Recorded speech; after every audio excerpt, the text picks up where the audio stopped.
Hello, hello, and welcome back to the Awakening Philosophy podcast. My name is Jed, and I have a new streaming setup. Everything is changed now, so I'm getting used to how everything sounds in my ears. I hope it sounds good for you guys in the recording and in the stream. It sounds a little bit weird in my head. So I will keep messing with the settings and hopefully I will land on something soon. Alright, enough of that. It's been a few days since I've streamed because there was a country music festival this weekend, and I played a lot of music, and I don't know a lot of country songs. I had to learn a lot of country songs to play. And yeah, big weekend of music, so I haven't had a chance to stream. And right now it's, well, Sunday night or Monday morning for me, and I am exhausted because I played today. But I haven't streamed in a while, so I don't want to get too far behind for people who are following along with the book. So I am going to do a stream anyway. Never fear, I have philosophy juice. That's what I call coffee.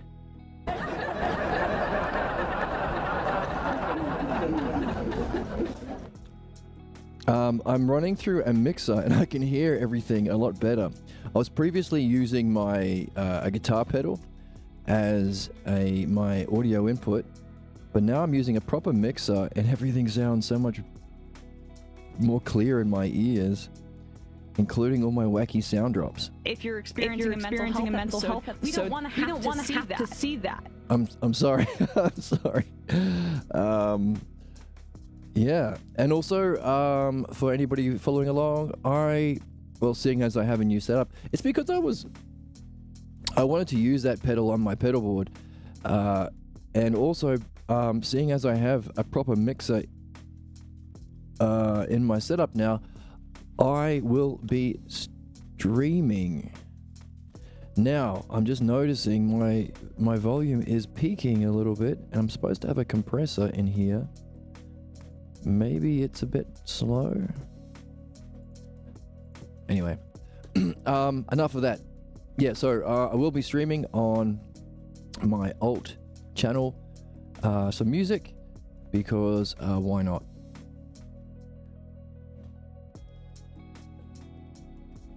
So check that out.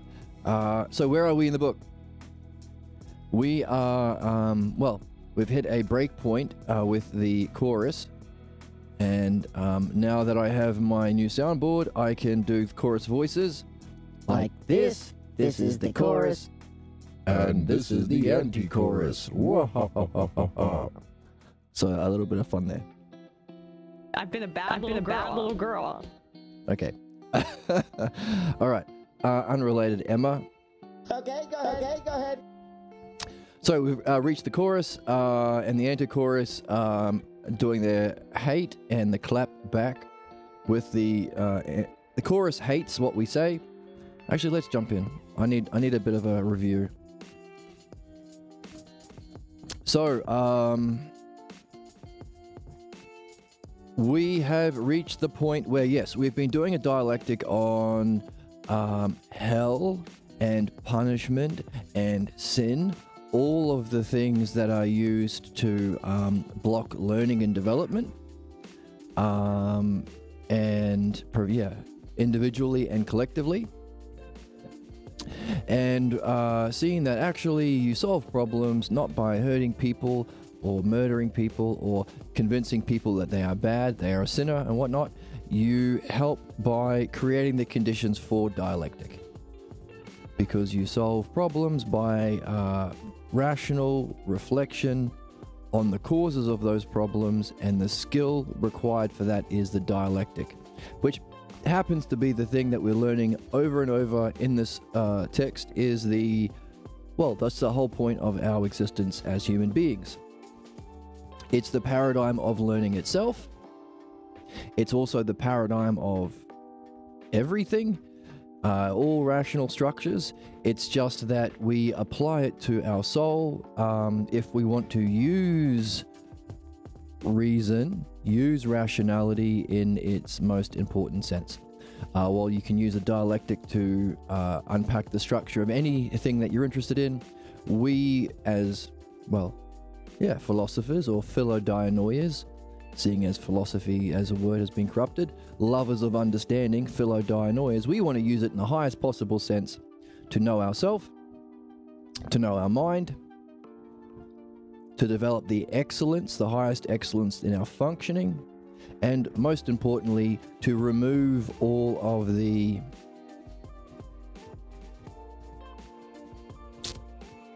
distorted shadows of those things, remove our problems.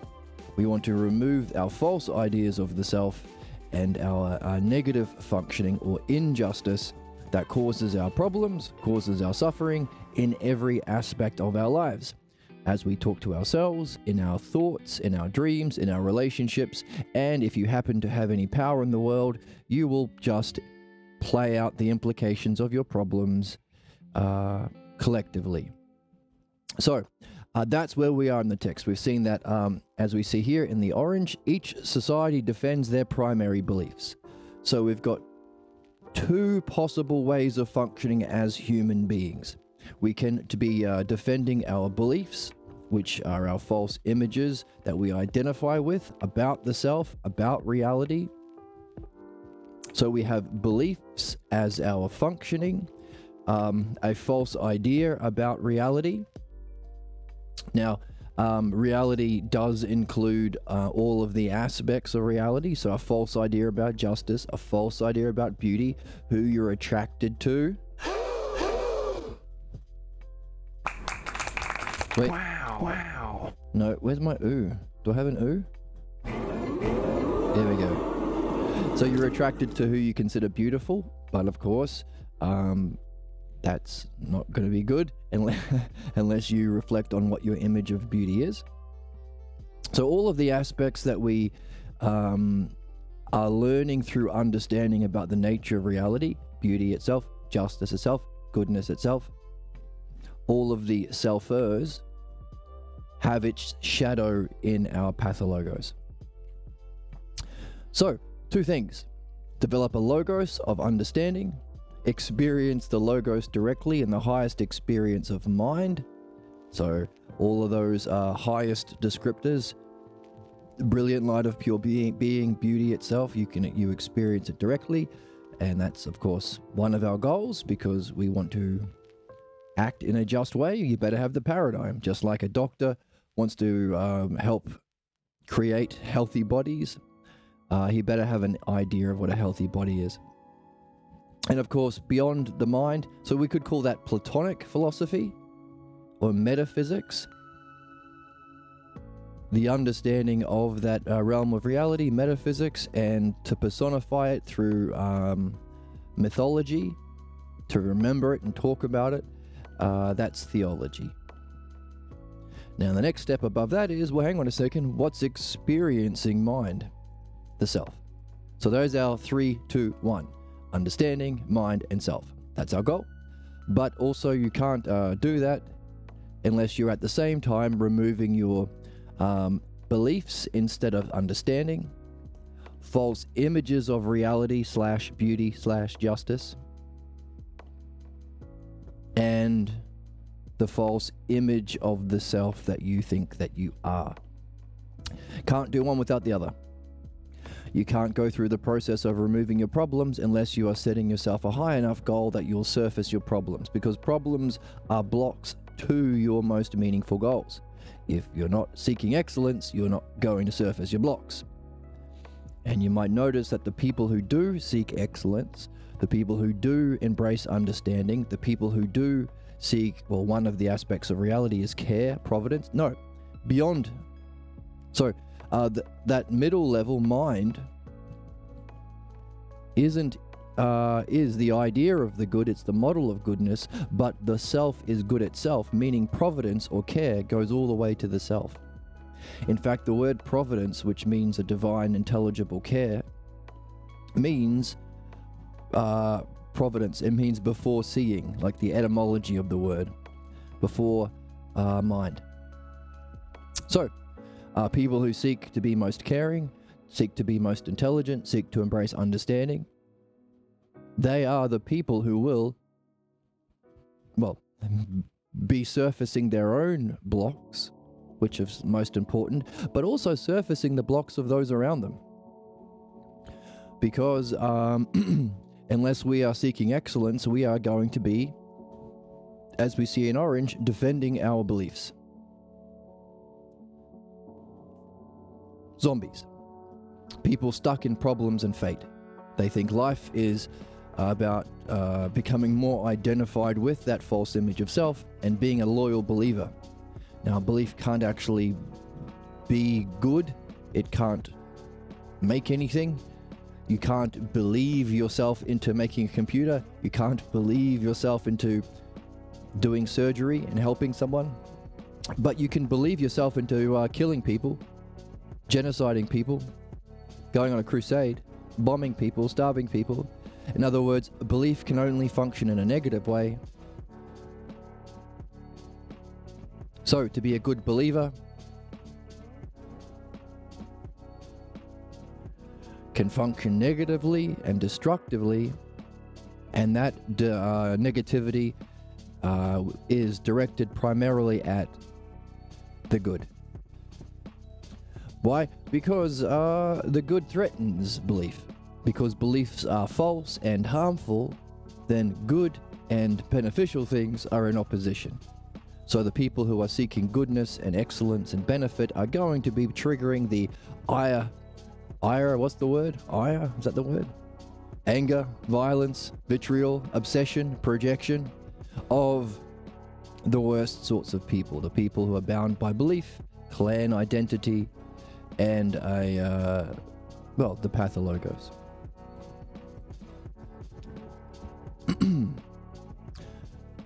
So, what? Well, that's what it means to be human.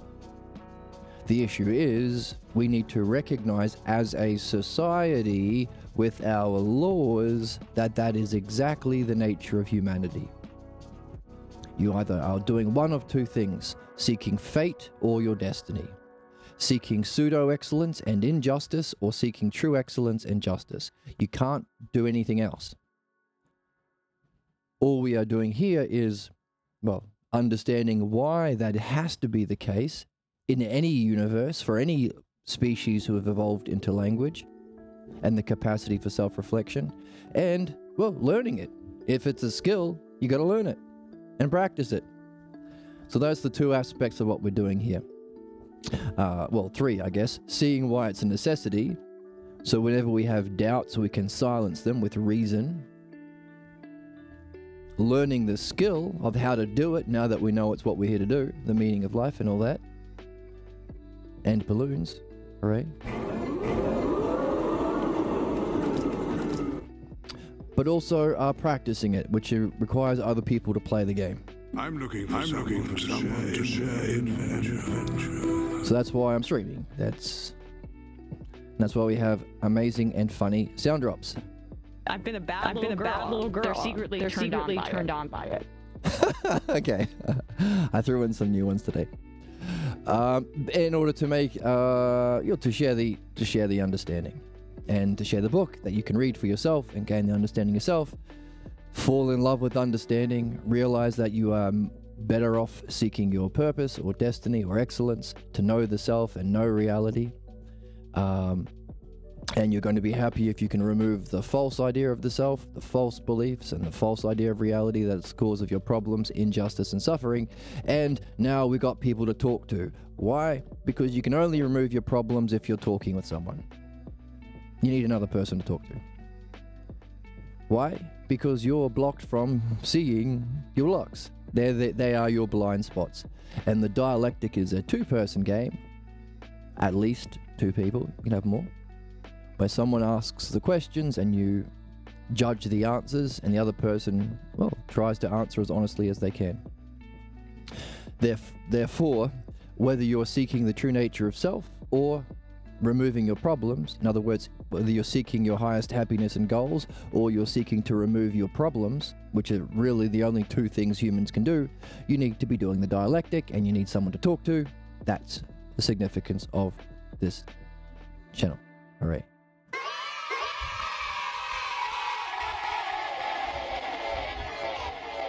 Yay. So, a just society would therefore be creating the conditions to do that. Seeing as it's the meaning of life for all humans, I mean, obviously, of course it is. We all want to remove our problems. We all benefit from a just world.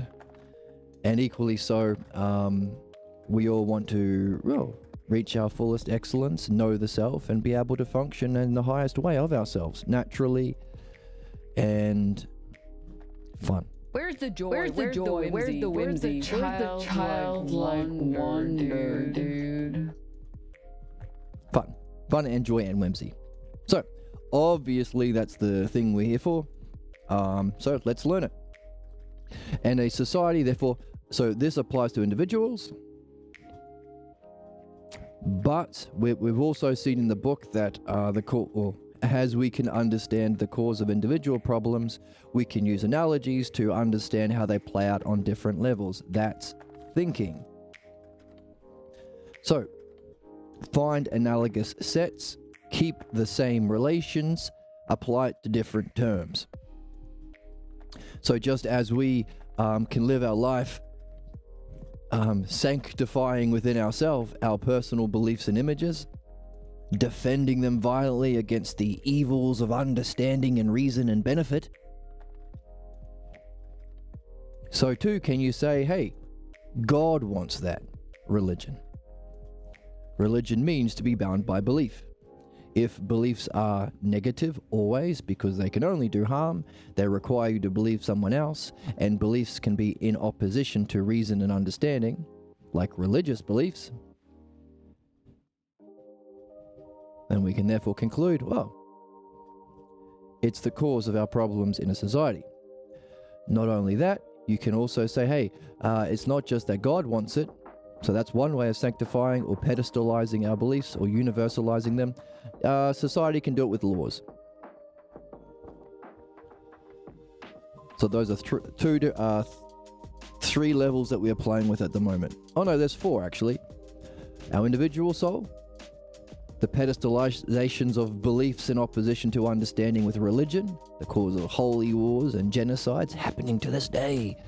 The pedestalization of beliefs through laws. Is it good that I read somewhere that was it $70 trillion has been siphoned from the bottom 99% into the hands of the top 1% in the last 50 years? Is that good? Well, clearly it isn't. Then why do we have laws that say that human beings should not be actually trying to help each other? They should be maximizing profits. We have a fiduciary responsibility to exploit as many people and kill as many people to make the 1% richer. That's what our current laws are based on in capitalism. So, individual soul, sanctified to religion, sanctified with government and laws, but also our soul through many lifetimes. And we saw how if there is a justice, there can't be a metaphysical dimension of evil. And obviously, because we've seen punishment is irrational and harmful within an individual and within the physical world, it would make no sense that this thing that is bad here would exist as a cosmic principle. Therefore, there's no punishment in hell, but there is a system of justice or experiencing the consequence of your actions in your life through reincarnation.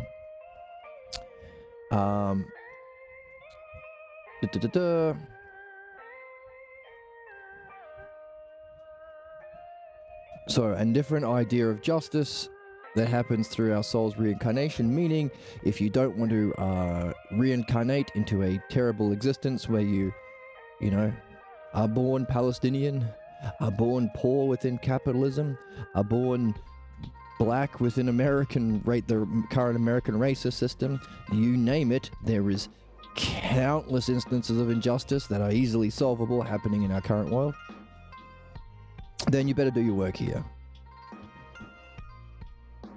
And of course, we can see therefore that because our soul carries its learning through its reincarnations, we have everything we need to address our what our soul is reincarnated to learn within this lifetime. So you don't have to pay money for some weirdo, some weirdo freak. Where's the passion, dude? That's weird. That's weird that you think that. Who does past life regressions, but I don't know if they're weirdo freaks. Maybe they're actually good at doing past life regressions. No need for that, because your current pathologos will be a representation of all of the forces on your soul up until now. In other words, an idea of perfection. You are perfect in that you are a perfect representation of all of the forces put upon your soul or experienced as your soul's development through, well, all the experiences that it's had up until this point. And I think we talked about the Pierre Grimes, the author of this book, talking about peas. He looked at his plate and he saw 3 peas left over after dinner, and each pea had different divots in it.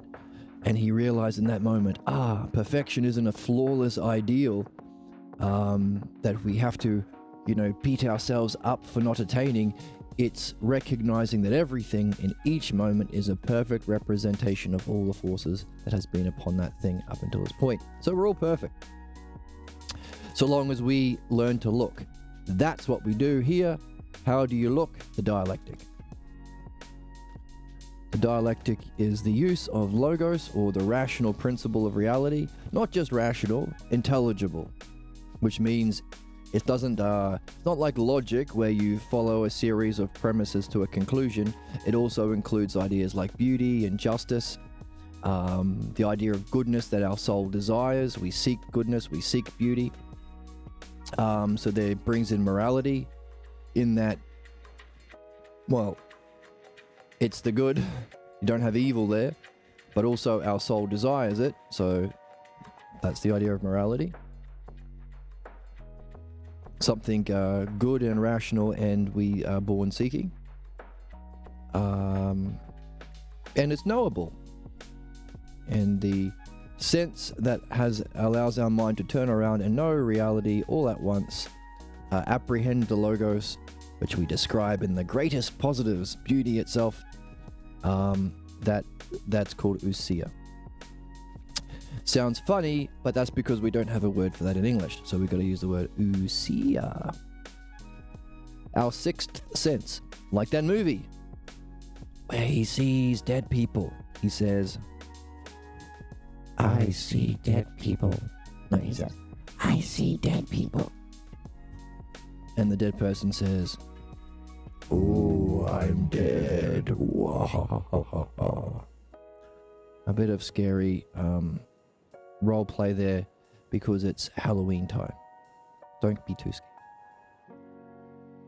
If you scare easily, don't watch The Sixth Sense.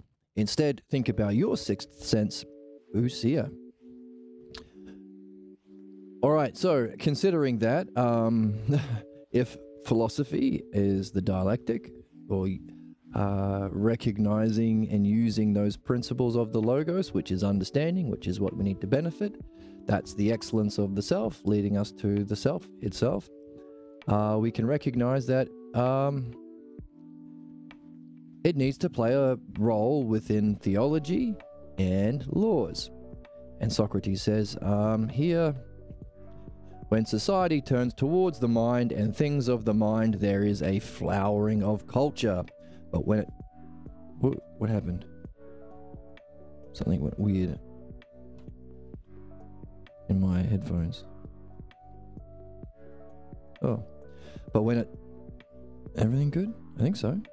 But when it turns criminal, it becomes... Wait, what happened? What's going on? What's going on my mixing board? Is that because... I think I'm good. When it turns criminal and becomes oppressive, this kind of philosophy, or philodianoia we call it now, does not play a public role. So another thing we dropped when we killed Socrates was the significance of dreams. So we just talked about how this is not a one-person game. Difficult because there are not a lot of people currently to talk to who recognize the significance of this. But you have your dreams you can talk to. And me, of course. Hooray.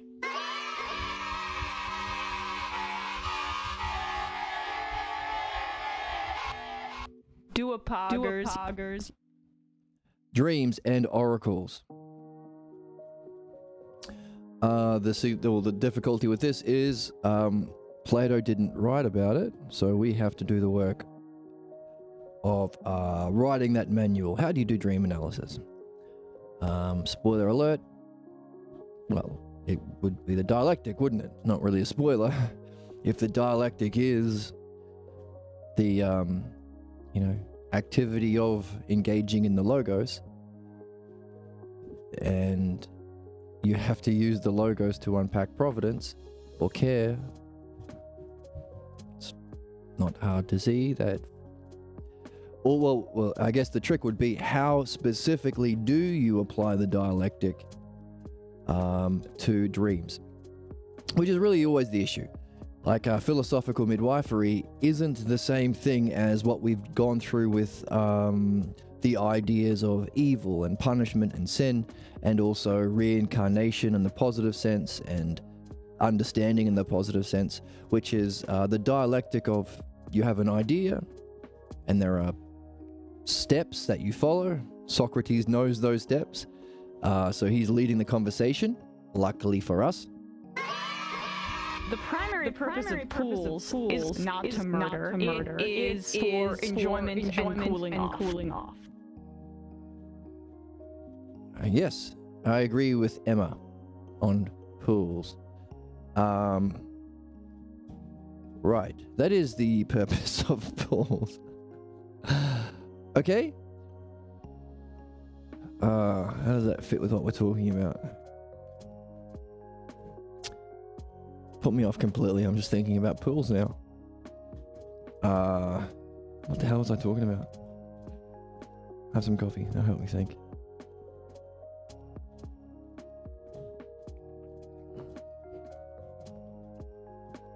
Damn it. Damn it. It's a bad idea to put that sound drop in. Oh yes, okay, dialectic. So, what we've seen is we can have an idea like hell or punishment on the negative. There are a series of questions that you can lead someone through, yourself or another person, that are, I guess, predefined. They will always be the same, and they will always have the same conclusion. Truth. So that's the dialectic. Question and answer, step by step. Now, the art would be recognizing tangents. Now, that's the significance of our time period currently. We are living in a period where the tangents are in charge. The tangents are blocks to the logos. So they're of the same kind of nature as the pathologos. They're not specifically the pathologos, because that's your own image of yourself. That's a specific, your specific problem. It's a single problem, but it's a monad. In other words, all your problems revolve around it, and that's part of the seeing this, the diamond, the many facets of the diamond that you need to do to solve your problem. Which, as we were talking about, a diamond that's been crafted over many incarnations. So that's the pathologos.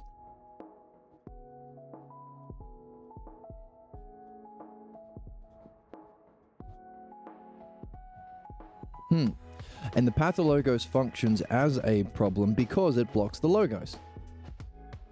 If it did something else, but you could still follow the logos, it wouldn't be significant. It wouldn't be a problem. It'd be a different kind of problem. Like I lost my keys problem. Now, if you find yourself losing your keys regularly, and you recognize that, hang on a second, it's when I have a big thing to do, like I have an important thing at school or work that I have to do, then it might be an expression of a problem. But a problem is a human problems are caused by blocks to the logos. Our world is run by people who have embraced the pathologos. As we say, there is no right-wing party is just a group of people bound by pathologos. That's it. They seek injustice. That's why they are trillionaires, and yet they must kill another child every fucking day. And when I say another child, I mean many, many, which is pretty fucked. But we see the mouthpieces. We see the Charlie Kirks and the Ben Shapiros and the Fox Newses and all of these, you know, these are the American ones, but every country has them. The politicians, really, who use words to block reasoned reflection. They use all these sorts of techniques. Don't look at me, what about this? Culture war bullshit. Don't look at billionaires, look over there. Here's someone who's gay. Aren't you curious about gay people? Well, I am a little bit. Yeah, fixate on them. That kind of shit. In other words, we have countless examples of all of the different pathologos-like distractions from the logos that we need to recognize, because that's just as a doctor has to not only know the health of the body, but recognize illness, so too, a dialectician has to recognize not just the logos that reaches truth, but the pathologos-like blocks and distractions that prevent that. That's the skill we have to learn. Socrates is demonstrating it in this book, which is one of many reasons why it's a banger. That one's perfect and exactly the case. Thank you, Emma. It is perfect. So that's the dialectic applied to truth. The dialectic applied to our pathologos or our false beliefs is different. Same structure, has the same terms, has the same categories, but you are using that structure of the dialectic to trace your problem. As we said, it has to be repeating through, well, has to be blocking your present. It will cause an inevitable, terrible future. Your fate, your tragic fate. But also you have to trace it back through your past to find your origin scene. And again, when you reach your origin scene, you have to apply the dialectic, not to help your earliest teachers understand the truth of justice, but to address injustice. So it follows the same structures and the same terms and stuff, but used in a different kind of a way. Just as music also follows the dialectic, but again, applied in a different kind of a way.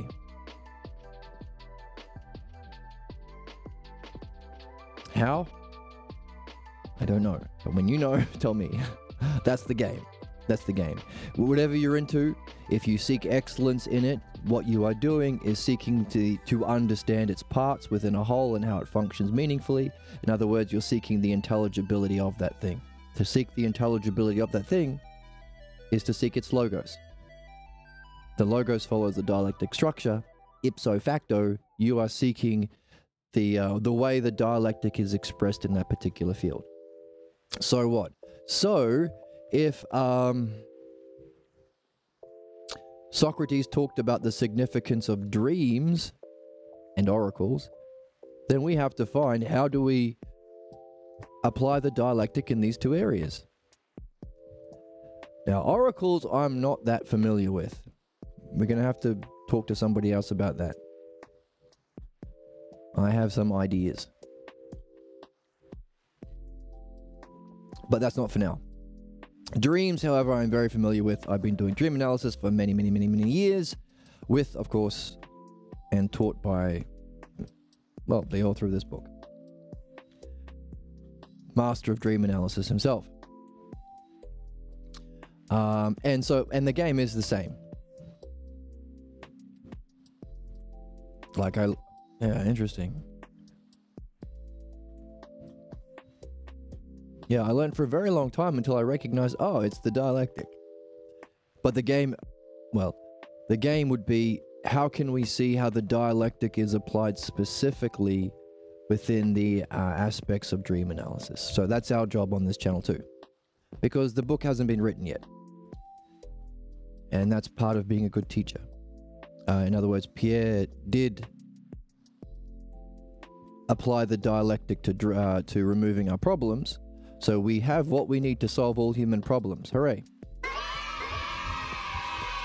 I'm cute. Like, it's cute. Do a poggers. So we can do a poggers about that. So anyone who says, oh, humans are just, you can't solve problems. Or anyone who says, we just got to have prisons and just put people in cages because you can't understand human problems. Or, well, the Palestinians just have to be shot in the head. Or, the Arabs just need to be shot in the head. Or, we just need to blow up the world so Jesus comes back. That's the only way we can solve problems.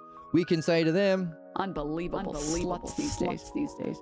You're an unbelievable slut these days, and Whore much. you're a whore much because Please end kink shaming on your show. you need to end kink shaming on your If show. you're experiencing a mental health episode, we don't want to have to see that's how it that. works. We got there. You're having a mental health episode and we don't want to see that because we have what we need to solve problems. Just as we have what we need to fix a car engine, you don't have to throw rocks at it like a caveman.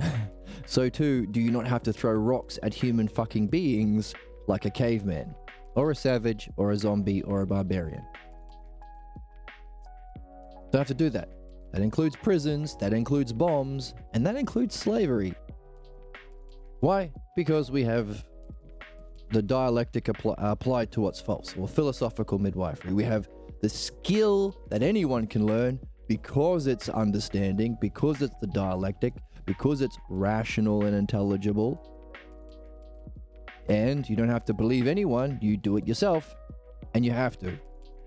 To verify that we have the way of solving human problems requires you to, well, see if it's true. To see if it's true, you gotta read the book. As you read the book, you will surface your pathologos. Why? Because you're reading a text that follows the logos. And human problems, pathologos, are problems because they block the logos. So, in order to test whether or not we can understand human problems, you're going to have to apply it. Otherwise, you won't be able to read the book. I have seen many people start to read the book and their pathologos comes in and they get, well, they get blocked. And the block is the expression of their pathologos. Some will get indignant. Some will, well, often they will, it's always, they will defend their family beliefs. Some are more religious than others, but it's always the same. But if you actually want to test whether or not we can solve human problems, you will have to apply it as you read it. Otherwise, you won't be able to read it. Which was the issue we saw here.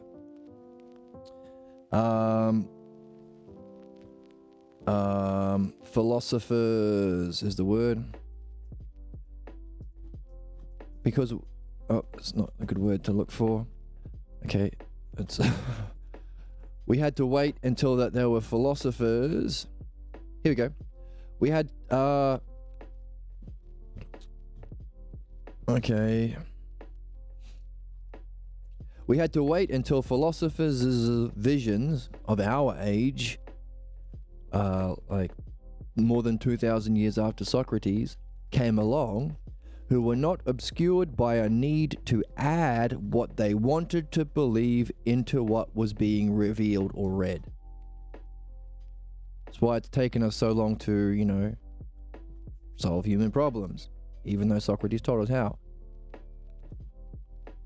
Because this pathologos, the need to project your beliefs, gets in the way of seeing what's there. It's just that simple. So what? So, equally so, as you read any book that follows the logos, including this one, you have to stay in the game. That requires courage. You have to be open and to dropping everything you thought you knew. That can be scary and shocking, and you'll feel it in your body. That's part of the learning process that we've gone through recently. Again, courage. You need courage. And you need to be seeking to answer this question properly. Excellence. Do it as best you can. Aim for the stars.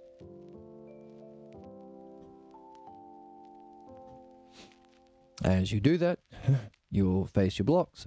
But good thing you'll be reading the philosophical midwifery book, so you'll be reading exactly what you need to remove those blocks. So, by the time you've understood the method of solving human problems, you have applied it enough to verify in your own experience that it's legit. Legitness, as they say on the internet meme. It's a total shit show. Yes. Memes are, I suppose. Emma. Good point. Equally so dreams. Now, that dynamic also plays out in dream analysis.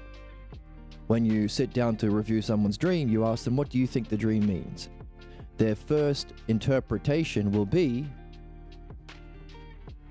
a reflection of their problem, or in other words, they'll be obscured from seeing the meaning, the providential, intelligible meaning that's right there to be seen. They'll be obscured from that by their beliefs. Fortunately, the dream will give you the clues to recognize that and remove that blocking belief, so long as you have a dialectician to talk to, asking the questions, directing your attention. So that's pretty much the two parts to it, isn't there? What are you directing your attention to, and are you doing it? Well, and what are you looking to see when you look in that direction?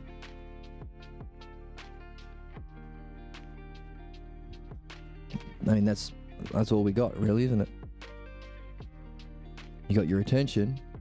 Like, where are you going to put your attention? Shapes and colors? Shiny things? Pretty ladies? Whoop. Wow. Or, well, you don't have to, yeah. We've already talked a lot about love and logos in the symposium. Where do you want to put your attention, number one? And what are you going to look for? In other words, are you going to put your attention on meaningless things or meaningful things? That's ousia. Ousia is the most important thing you can put your attention to, the self.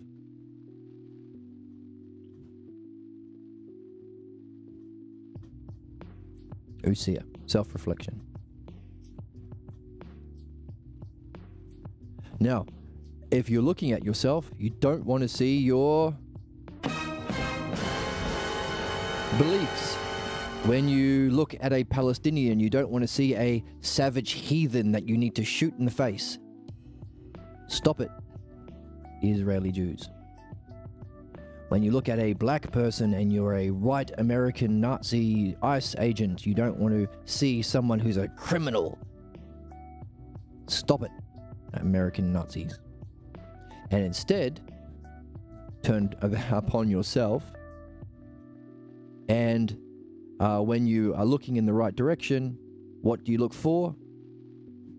Not a projection of your beliefs. You are looking for the logos. Hooray, logos. Wow, wow, wow, wow, wow, wow, wow, wow, wow, wow.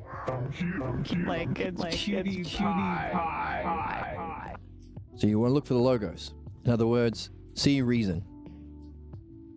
Reason's not quite the right word, but everything we've been learning about rationality, everything we've been learning about understanding, everything we've been learning about the nature of pure intelligence, or metaphysics. Can you see beauty in the symmetry? Can you see a necessary order that you could call justice? Can you see excellence in something? Can you see self in the thing that you're looking at? Can you see mind? Well, those are all the aspects of mind. Can you see the pairs, whole and part, same and difference, like and unlike?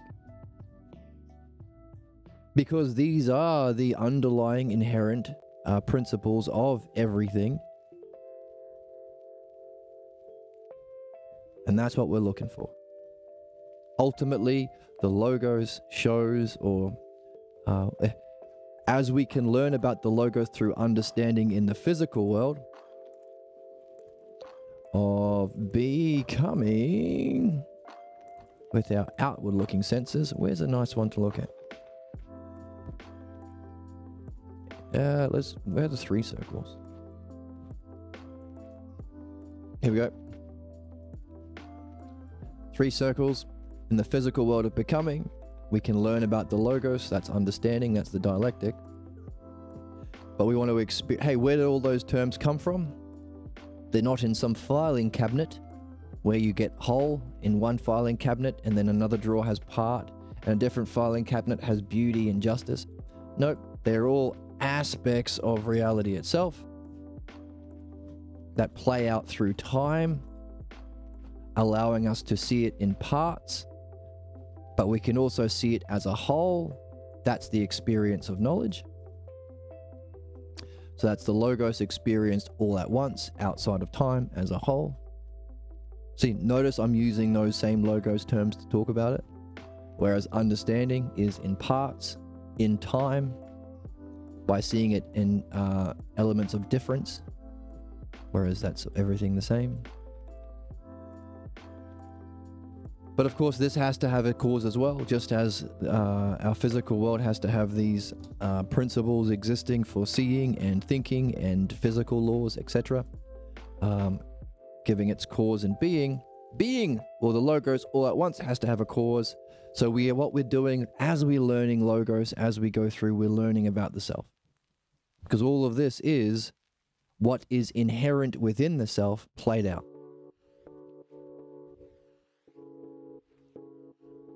So the first and highest reflection of self is pure, the brilliant light of pure being. Hey, welcome. I should become an airplane pilot to conquer my greatest fear. Okay, sure. But you won't be able to conquer your fear unless you understand your fear sufficiently, so you better also become a philodianoia as well, or a dialectician. You might surface your fear as you seek excellence in being a pilot, but you won't be able to resolve your fear unless you understand it properly. That's understanding. Of course, the greatest experience isn't flying a Boeing 747, it's knowing yourself as ultimate reality, so that's going to surface all of your problems, so aim for that as well. And no, it's not about a fear of flying. Dying alone is my fear. Oh, interesting. Do you have a fear of death? Well, considering in the death experience, we experience reality, or the brilliant light of being, and that's the goal of human beings, is what you seek. You seek beauty, you seek justice, and it's the exercise of philosophy. The whole process of understanding culminates in that separation of your soul from the body, or death. Then, would it be more accurate to say you don't have a fear of death? You have a scary belief about death. Would that be true?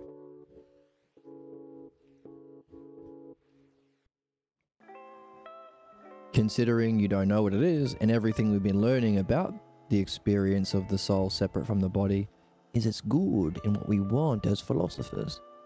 So would it be accurate to say, would it be more accurate to say you have a fear of, you have a scary idea about what death is? Do you reckon? It's a joke, meaning I'll take people down with me. Well, yes, I don't think that's the best way of preparing people for the experience of death. Jim was fine. Did shoulders today. Ugh. I don't know. I'm just using my webcam, so you can't see how mighty my shoulders are. So we don't want to help people experience pure being by killing them in a plane crash. We do it through understanding. Herculean shoulders. Yeah, Hercules is somebody who experienced Hades. Of course, there is no Hades. So what did he do? He was able to escape whatever Hades represents by slaying all of the shadows that play out in that realm, allowing him to transcend to a higher level. That's what made Hercules the greatest hero.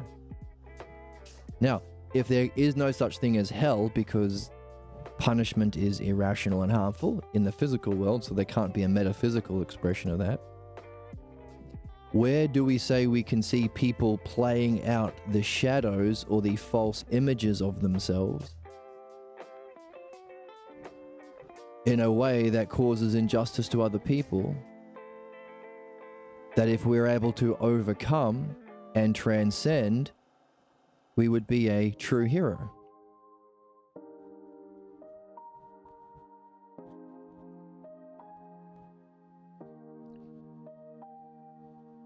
That's theology. Understanding it's just a story that we tell to represent all of the things we learn here. The Logos.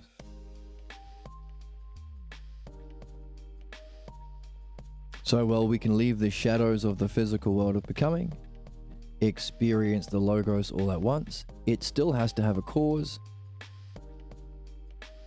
Therefore, this Logos we are mastering is something inherent within the self. Which makes sense, because at every level, whether we're experiencing the Logos through the excellence in the physical world of understanding and dialectic, or we're experiencing it in the excellence of pure mind or Usia, there has to be an agent. There's someone or something experiencing it, which means whatever is experiencing mind has to have the capacity to apprehend it. So there has to be something of the Logos inherent in the self, which transcends even knowledge and experience, for it to be capable of experiencing things and knowledge. Which makes sense, because if it's the first cause, not only is it the agent, everything in the world of being and becoming is a reflection of the self. So at every stage, we're learning about the self. That's the dialectic. You can't be learning about the self unless you are addressing your false images, beliefs, and opinions about the self. So you also have to be doing the dialectic to remove what's false. Those are the only two things you can do, really, as a human being. You're either ignoring those two things and playing out the implications of your false ideas as though it is true understanding, as though it's your true meaning of life, as though it's the dialectic, or you realize, oh, that's dumb. I don't want to be just another Nazi, another zombie human being. I want to wake up and join the actual human race and become a philodianoia philosopher, Socratic philosopher, and learn the dialectic. So, human beings have what we need to solve all problems without the need for violence. We can be Herculean heroes, all of us. You're a wizard, Harry. You're a wizard. We're all wizards, Harrys. Hooray. Now, I've heard it said that in terms of, you know, part of the job is understanding the truth, but communicating it is the next step. And I've heard it said that the thinkers of the previous generation give us the ideas that inform the next. So, fortunately, in that sense only, the author of the dialectic applied to solving problems has died, meaning it's time for us to solve human problems, because the ideas of the previous age can now play out. So that's neat. We can solve problems.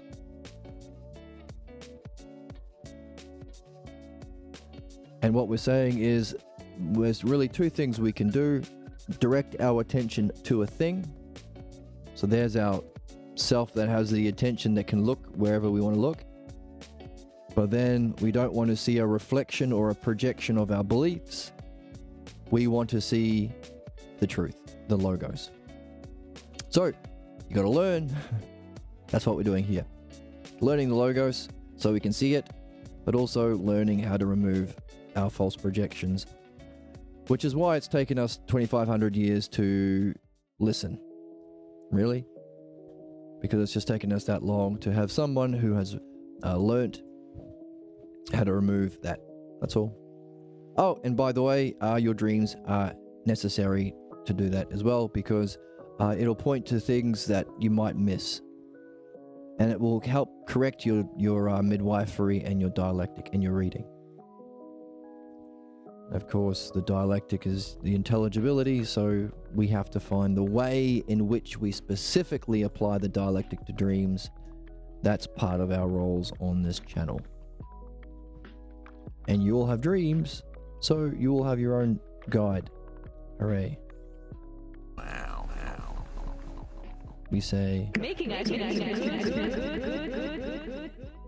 What the hell was that? The primary purpose of peanuts is not to murder, it's to eat for sustenance. Right. As Emma from the Majority Report says, the primary purpose of peanuts is to eat for sustenance, and the primary purpose for dreams is to guide you in those two human activities. Which use the two things. What to look at and what to look for.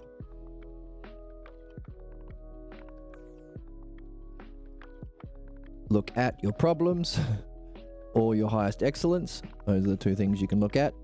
And what do you look for? The pathologos, or the shadow of the logos, and the logos. Or really, you're looking at your problems, but you're looking for the logos and how it's expressed poorly. And looking at the self to see the logos. Which means if you go all the way and you go through the brilliant light of being, you wonder about its cause because you've been practicing wondering about causes your whole life, because it's the best thing to do as a human being, because understanding is understanding causes and conditions and principles. So whether you're asking, what's the cause of this, or what's the conditions for this, or what's the principle that underlines this, either as the experiencer or the experience itself. Oh, good thing you've been doing that your whole life and practicing it. So even in the most brilliant and beautiful experience, you have that question and you can go all the way to the self.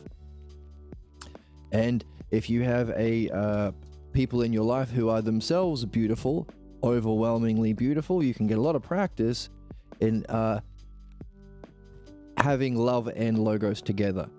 As beautiful as that person is, or your experiences with that person is, you can keep wondering about who's having it, how, what's its cause, or what's the principles, so that you can practice even following the logos in the most profound or intense experiences, such that when you die and you have this, as we all do, you can take that learning and training, or that learning and nurture, to go through the doorway to the self. And because you've got there through the logos and not through some letting go of thoughts practice like some Buddhists do, you can recognize that, oh, this thing isn't emptiness like some people think of when they think of nirvana or samsara and all those fancy words used to talk about an emptiness. Nope, it's not emptiness, it's a transcendent. And all of those other things that I think it's empty of, well, it's inherent. So I needed that inherentness to experience everything else. But if it's its cause, it has to transcend. That's the mystery of knowing the self.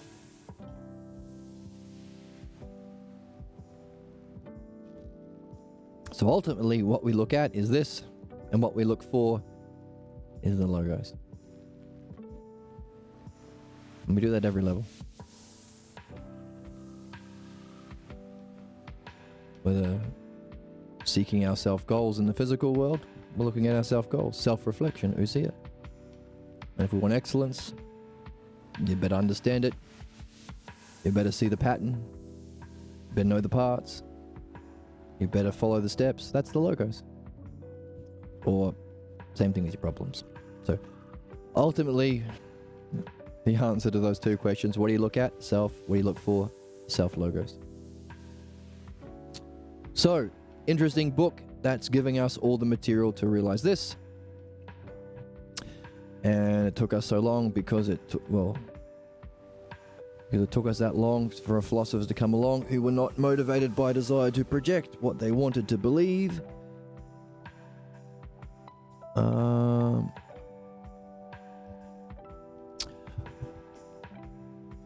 My lighting isn't very good. I need to upgrade my lighting system. I gotta learn about that. So that's neat that we know what to look at and what to look for, seeing as that's pretty much the two things we can do.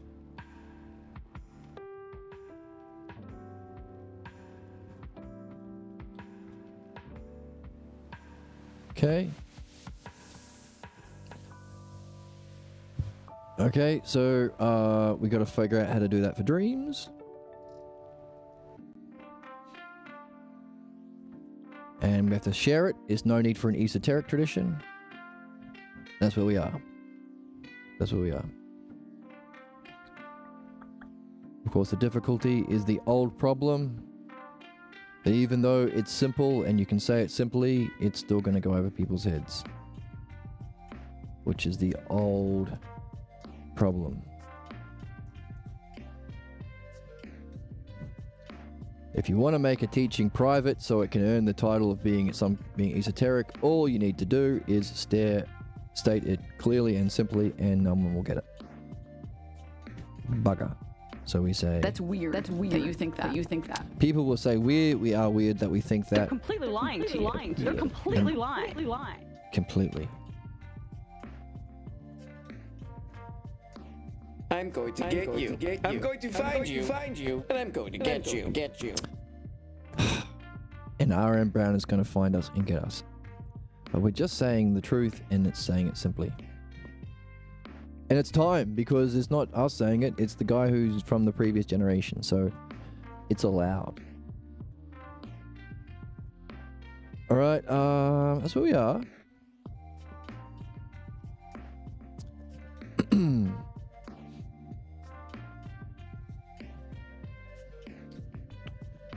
Oh, so yeah, so removing the false, doing the right thing. So whether it's laws, you have to recognize unjust laws are just those that protect belief, and just laws have to reflect the logos.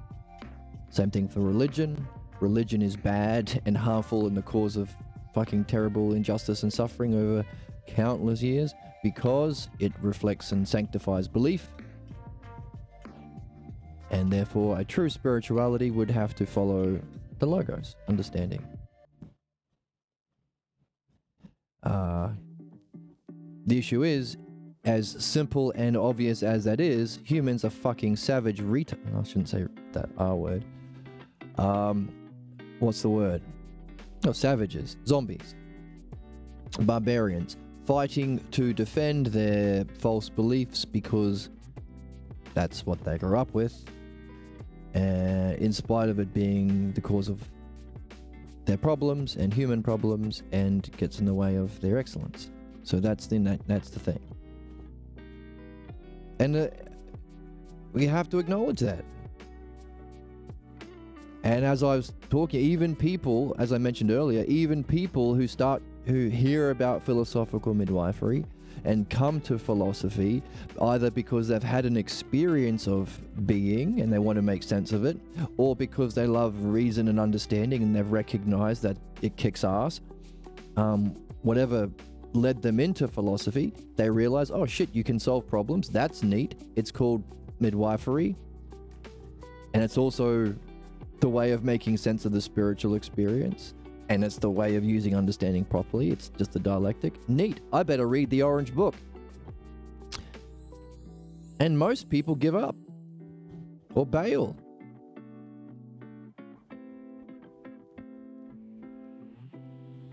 Even though it helps them, even though it will help them. It's the only thing that helps us.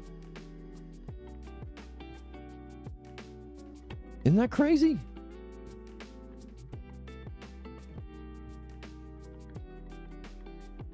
It's ironic, I suppose,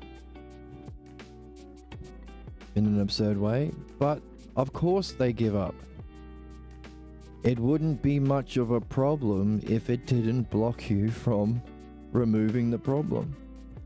So we have to acknowledge that even though we're learning about human problems, we are a human being. The very problems you are learning about, you are also suffering from. Of course, it's not suffering if you're learning.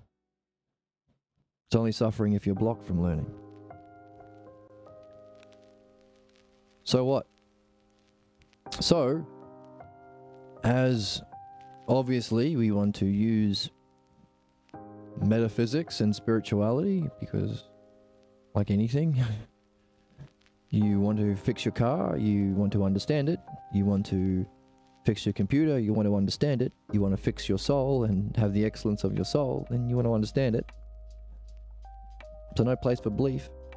Oh, but people who are tyrants and fascists can manipulate through beliefs? Oh, so they'll teach you to love your belief. Whether it's your parents saying, you must love family beliefs so I can control you. Or your preacher saying, you must love beliefs so I can get all your money, and etc., etc. Or whether it's the politicians, it's all the same game. We are lied to when we are told that excellence is defending stupid-ass beliefs. And really, it's the opposite. We have to reject belief and faith so we can have reason and understanding. It's just that simple. Not that simple because even though it's simple, we won't do it. No, we will do it. It just takes character and courage and friends and ideally in a rational society, laws that will support and make it easy to do it. Alright, and then the chorus comes in, and let's read the chorus and keep reading from here because I have a new mixer. I hope it sounds good, by the way. I hope the new mixing board sounds good.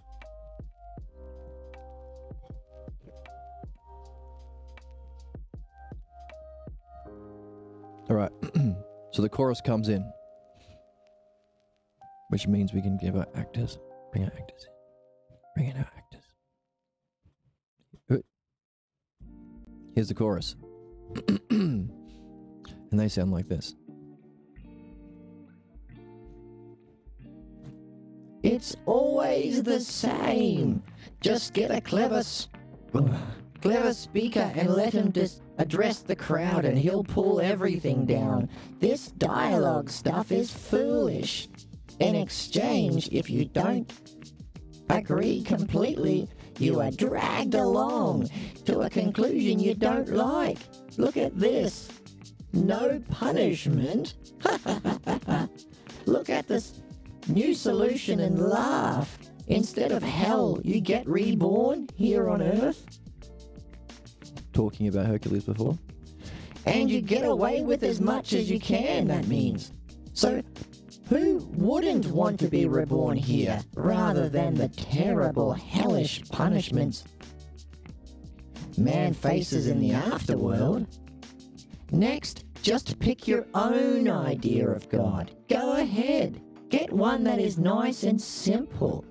Get one that can't punish for disobeying, and you've got no God at all. You don't pick a God. You don't pick a God to make philosophy smile. You're stuck with the one that you've been taught, and that's all you need. See how fucking crazy it is? You happen to have Muslim parents and that's it? That's what God is? But you know that if you were born over there, you'd think God was Christian? And if you're born over there, you'd think God was Xenu because you're a Scientologist? Or if you were born at this time, you'd think God was Zeus? Like, think, people. Of course, I'm preaching to the choir here, the chorus here, the anti-chorus here, because if you thought that way, you wouldn't be this far into this stream. But anyway, doesn't it seem crazy? You're stuck with the one you've been taught, and that's all you need. Now we see the whole of it. Get this straight. Mankind doesn't need anything new or even a rebuilt truth. What we have is enough. Even if you reject belief and faith, that is better than making believe in reason and understanding. You can't save yourself with the crazy thinking you call understanding. It is mad to think you can understand reality and God.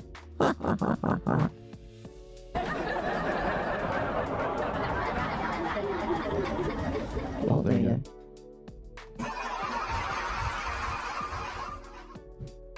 Dump it quick! Madness is where we are, and you can see it being spelled out all around. Philosophy was killed. What? There's nothing in it. No one gives a damn about it. Well, I have some followers on Twitch, so to that I say, Pour much. You can't wake up what was a fierce ghost. It is better to fill your mind with junk than these absurdities. I'll scream out a truth you ought to hear. You people who assume you know. All you intellectuals. You are the problem. Get rid of them. We are the only real people. We are the ones. Because that's all you need.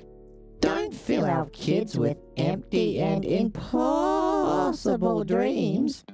Life is too damn difficult just by itself. If you add more of this stuff, you'll be digging your own grave. Yes, we are in a war against you guys who blow your own horn. Intellectuals are all pussy-footed idiots who drive us all mad. I'll tell you the truth, if you care to hear it. All the wars since the beginning of our mass movements have all been against you guys. Fascism, Nazism, communism, they're all against you kind, your kind.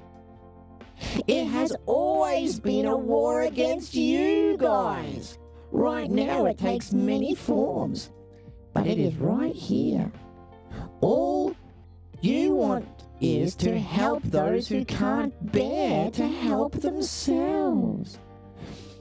Anyway, there are too many of us on the planet, so wiping out you guys will end one more problem.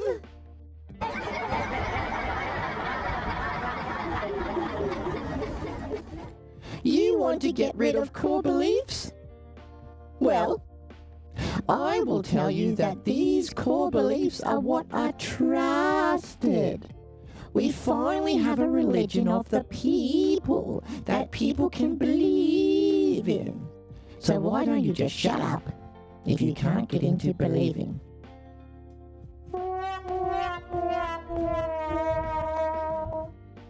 and then the anti-chorus has to clap back with facts.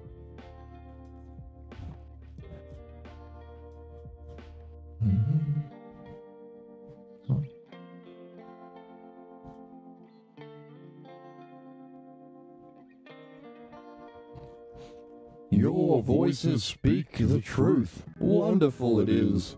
Yes, Socrates surely is a clever speaker. For all your yelling aloud, why don't you put on the table your best example of punishment? Open up your example and show us how the punishment benefits the wrongdoer. Point out how the punishment keeps the wrongdoer from doing his misdeeds again and again. Show how the wrongdoer learned something that benefited him, well, other than trying to avoid being caught for wrongdoing. Yes, you have to pick a god. You need to review carefully what you see necessarily if the cosmos has been brought into existence from higher intelligible causes.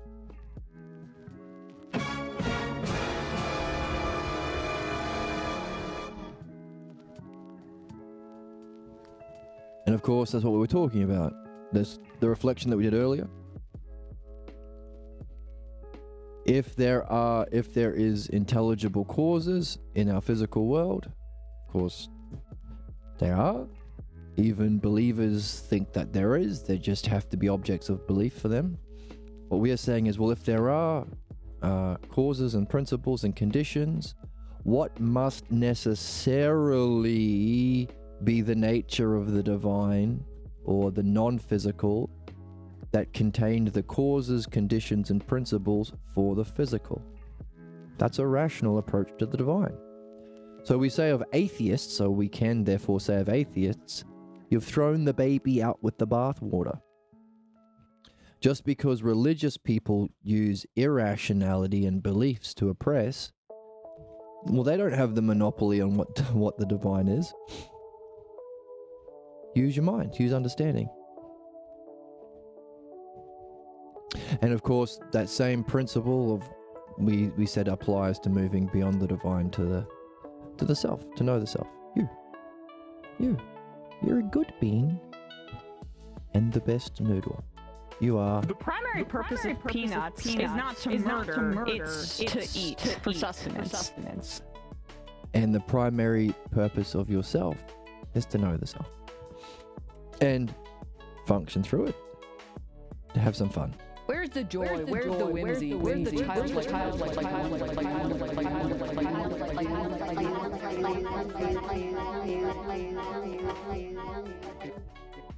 Have some fun.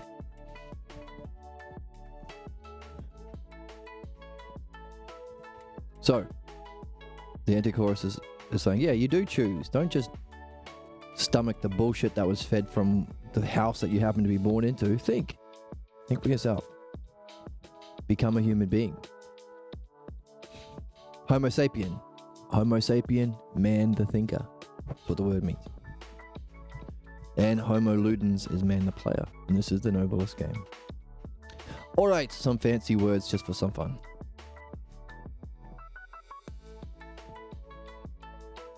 Let's keep going with the anti-chorus. You have to pick a god. You need to review carefully what you see necessarily if this cosmos has been brought into existence from higher intelligible causes. The idea of God or theology one has should be drawn with care. It should encompass all that reflects the ideas of perfection, truth, goodness, beauty, and then see why the most profound of superlatives must be assigned to that divine luminosity. So again, what we were talking about a second ago, all of those things that we seek, that have to have an existence, that we are interested in putting our attention to in the physical world. You're interested in the beautiful lady. You're interested in perfection, in your art, whether you're doing it yourself or watching an athlete or a musician or someone else do it. Truth. You want to tell the truth. You want to know the truth about things that you're interested in. Goodness. You want to eat a good sandwich. You don't want to eat a sandwich that's gone bad. And beauty we mentioned again. So, if these are things that are that exist and are interesting and the best in the physical world, we need to explain. We have to account for their causes metaphysically. A rational approach to theology, to metaphysics, both.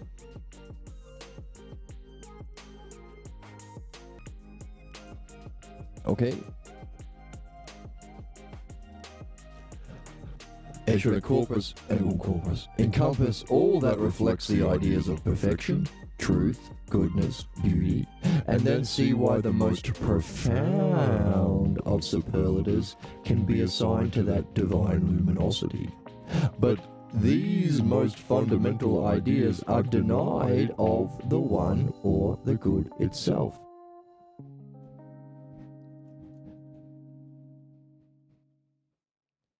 So, all of these superlatives have to exist purely here, and we get to see it because of, oh, we do, if you want. But it has to be denied of the self. But we were just talking about how, well, there has to be, well, if there's a self that experiences it, the looker or the looking, there has to be a capacity to be able to apprehend it. In other words, there has to be, oh, what's a good analogy? For the puzzle piece to, no, not puzzle piece.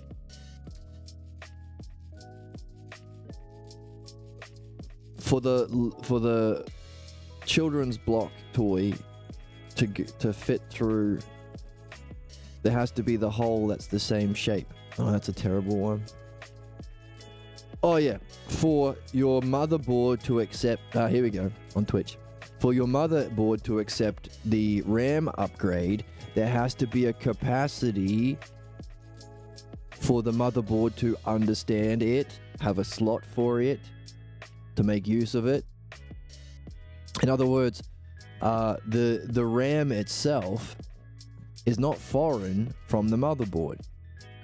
In fact, there has to be an even greater understanding of an even greater whole that RAM is a part of. In other words, there is an even greater transcendent rationality of memory in a motherboard that has memory and all the other things, a much higher level. Something like that. In other words, for us to have the capacity to apprehend the brilliant light of being, which is described in the greatest superlatives, there has to be something inherent about, I don't want to say consciousness, because that's mind, the self that apprehends consciousness. Attention, the viewer, the looking.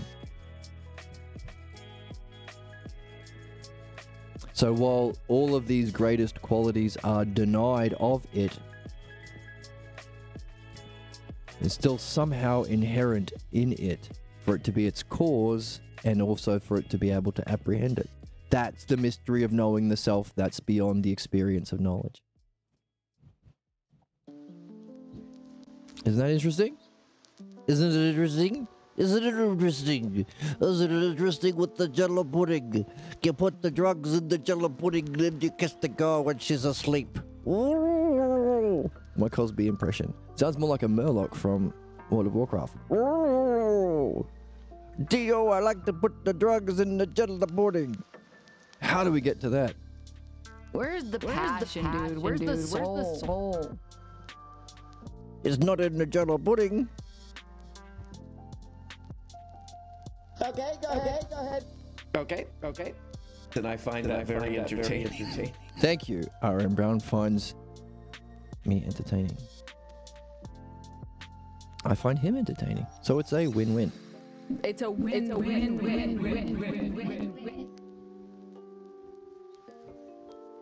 Speaking of winning, let's keep reading. Okay, so the most fundamental ideas that we have used to understand a rational choice about what God is has to be denied of the one or the good self.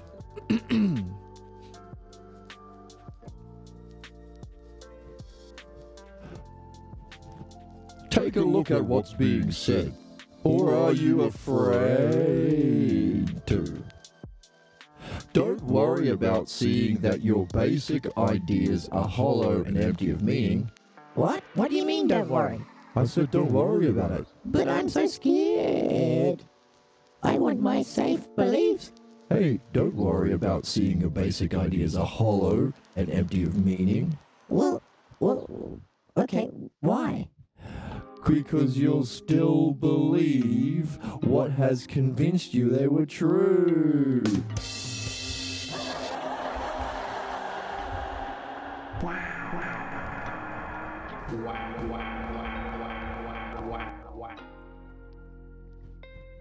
So, a funny joke there at the end. Don't worry, you'll still believe them anyway. Okay, let's keep reading. Jesus. So, that's enough. So, that's the end of the voice modulator effect for a while. Because we're just regular voices for Jesus and Socrates. For regular folks. Are they regular? Don't think so. They are mythological as well in this book, representing the principle of belief and understanding. I think, anyway. What do you think?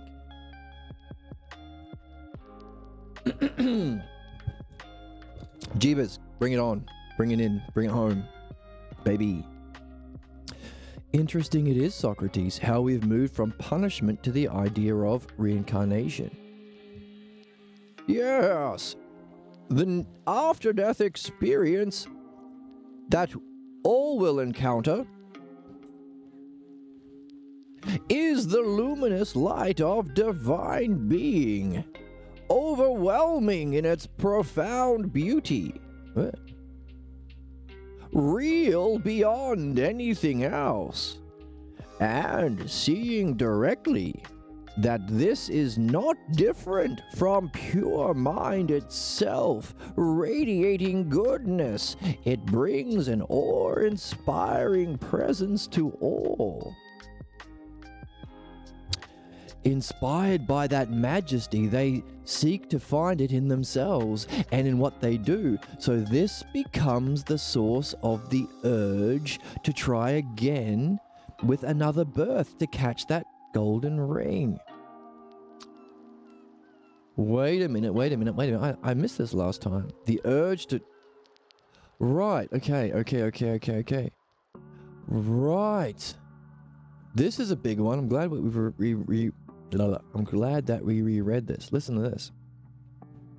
So, reincarnation. The idea, of course, is to do your job so you don't reincarnate back into Hades. In this world of injustice, playing itself out until we learn. Go upwards. But that experience of that divine luminosity, which is the self knowing itself as pure logos, the pure goodness and rationality. Rationality sounds like it's logic. It's not just logic. You know what I mean. Rationality that includes all of those superlatives and goodnesses like beauty and stuff. And real and mind itself and goodness.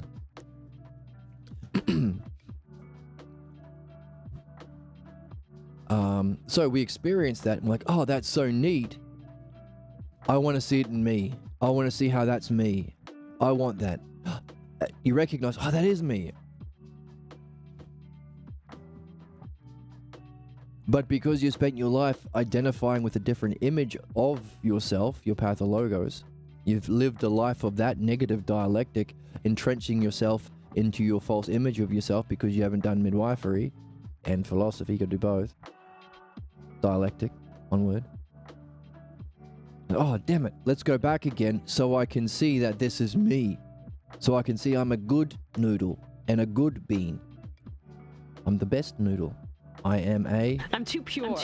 You're too pure. The primary purpose of peanuts is not to making ice cream is a good and courageous thing. Right. Right. Okay. That's weird. That you think that. It is a bit weird that she's talking about ice cream. So, the urge to see it as ourselves or in ourselves as a reflection of ourselves is what the soul has as the urge to try it again. So we come round and round and round and round and round, trying to catch the golden ring. Now, of course, it's not a golden ring of the one ring of Frodo. I'm looking for someone to say.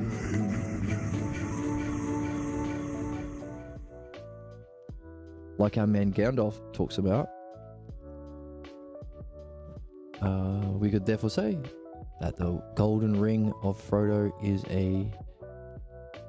can be a theological representation of our soul's desire to catch the brilliant light of being once again and recognize it as the self, which requires understanding once again.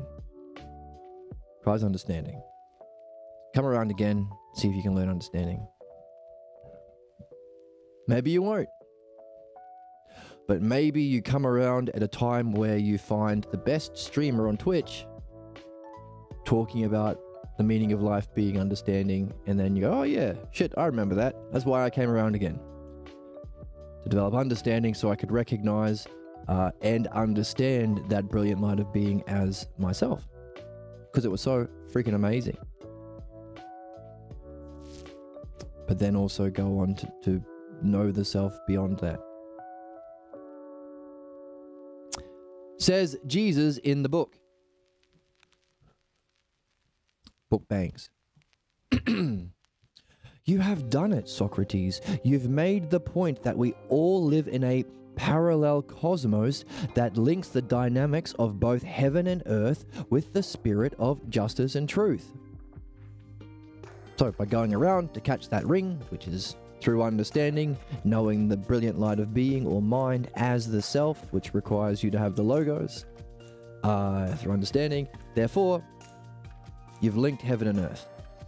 It's not about doing as you're told and doing everything the guy in the funny hat, who looks like a weird freak demon guy, talking about the American evangelists, of course. Not just doing what he says, making him rich, and then getting the 72 virgins or whatever the fuck. Nope, that's stupid. Don't be stupid. Use your brain, use your mind, use understanding to recognize that there is a link between the parallel cosmoses of heaven and earth, bound by the spirit of justice. In other words, you will keep going around until you learn, and you'll suffer the consequences of your ignorance through multiple incarnations. That's the idea of justice. And truth, you do it because you want to know the truth of yourself, expressed through that brilliant light of being that's so brilliant and beautiful and amazing. So, linking heaven and earth. Hooray. Hooray. What if I go? Here we go. I find that very entertaining. Oh boy, that is a little weird. It's a little weird, but it is also entertaining, says Aaron Brown. I do like that you have shown that it is just that each soul has its unique problems. To escape those problems, justice is always present as an inner guide. Problems for the soul are gifts for our growth.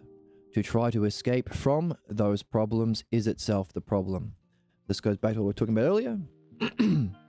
The idea of you're a perfect P. Your soul has its unique problems as a perfect, just, in other words, necessary and ordered and rational expression of all of the forces, giving you what you need to solve your problem. To escape that problem, again, justice, you need to see that justice. You need to see that it's an expression of all the forces. You need to see it with the logos. But also goes back to the idea that you can't unpack the providence of your dreams unless you apply the dialectic to it.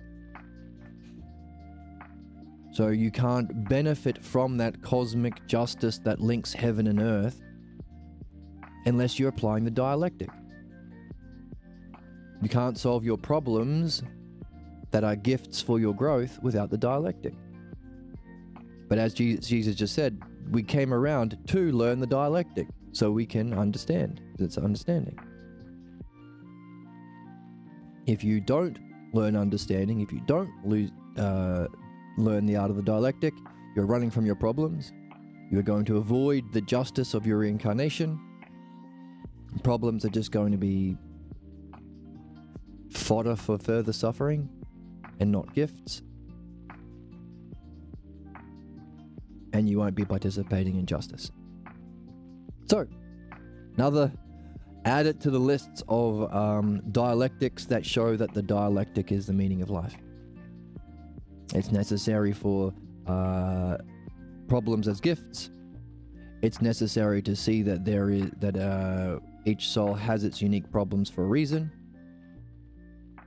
So that kind of justice. So the justice of problems being gifts, the justice of your soul being an expression of everything you need to solve problems in this life, and also the justice of being able to solve problems in this life, the dialectic. So 3 different dialectics you can practice with your friends that use this idea of justice to show necessarily that the meaning of life is the dialectic.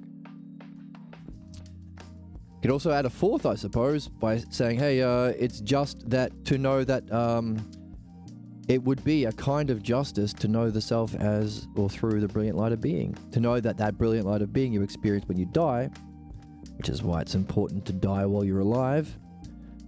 Talking to our friend in chat who made a joke about fearing death. You know, don't just wait until you cark it. Experience death many times.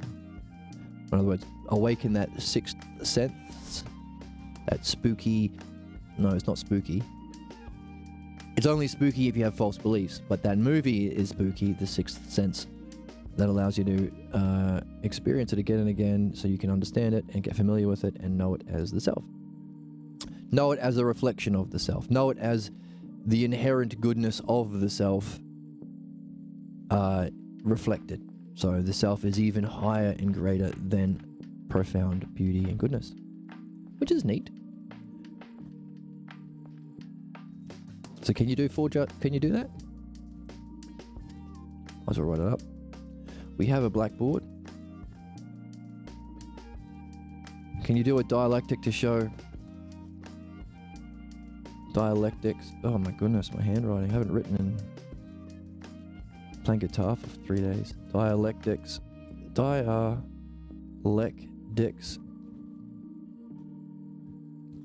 to show the meaning of life here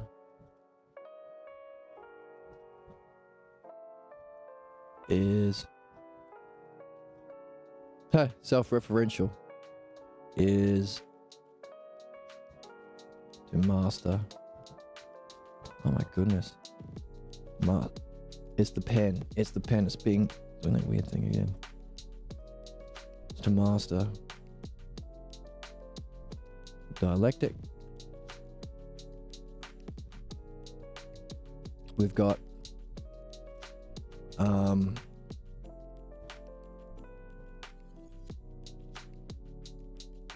to see the brilliant light of being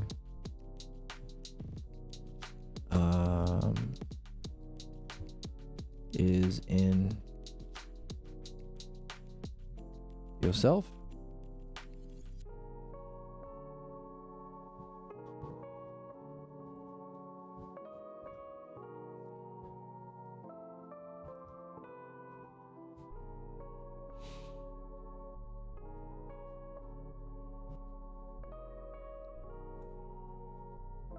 To see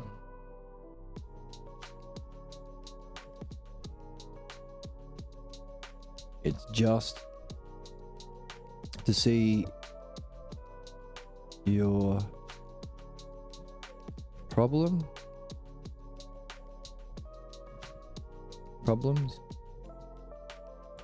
are just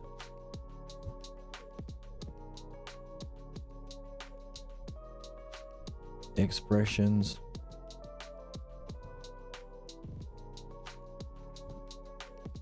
of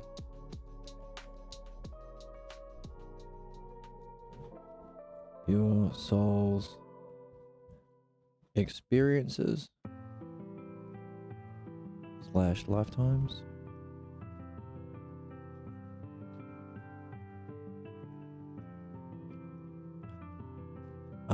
To see problems are a gift.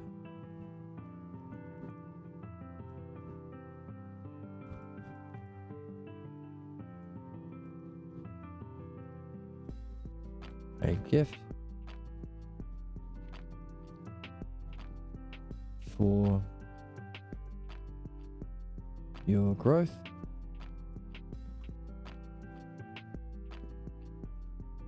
And to escape from those problems, oh wait.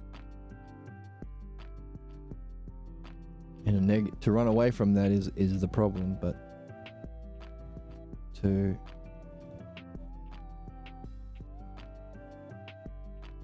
unpack, to open that gift, to open that gift and solve your problem / problems, because the problems are expression of a single monad, single oneness. So because they were all within that same section of the text, and because I count 4, because they're all in the same paragraph here from Jeebus, is there? And there's 4. I suspect there probably is a theme running through, and they might even be able to be ordered through a dialectic. Can you do a dialectic on each of them? Let's do it, see if we can see anything now. To see the brilliant light of being is in yourself. Well, you have to use the dialectic to understand the brilliant light of being.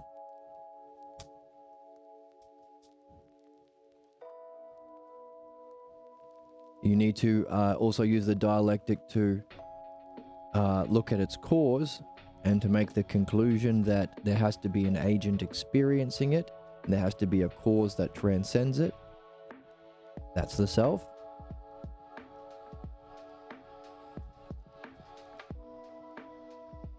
Therefore, is there a kind of justice in seeing that you are no different from beauty and reality itself? You are the beautifulest being. It's not foreign to you, not absent from you, it's not denied from you. Is there a kind of justice in knowing that you are ultimately perfectly good? So can we say that not only is dialectic needed for this, it's also a kind of justice in reality? Reality itself as the highest expression of justice is to see yourself as good, the most good, and not lacking anything. Is that a highest kind of justice? Can we see, therefore, so if that's the justice of the whole thing, the whole, can we see a justice of the life of the part, the soul? Is there a justice of your soul having experienced it through many lifetimes, but taking a culmination of your learning from that into the next one? In other words, it's not haphazard. There's a rational, knowable, or in the two together, intelligible necessity for your problems in this life as an expression of your soul's journey. Otherwise, you might think you're being tortured, or the devil exists and he hates you. That's why you're suffering. That's why you were born in this life. So this is the justice as a whole, justice as the whole of souls.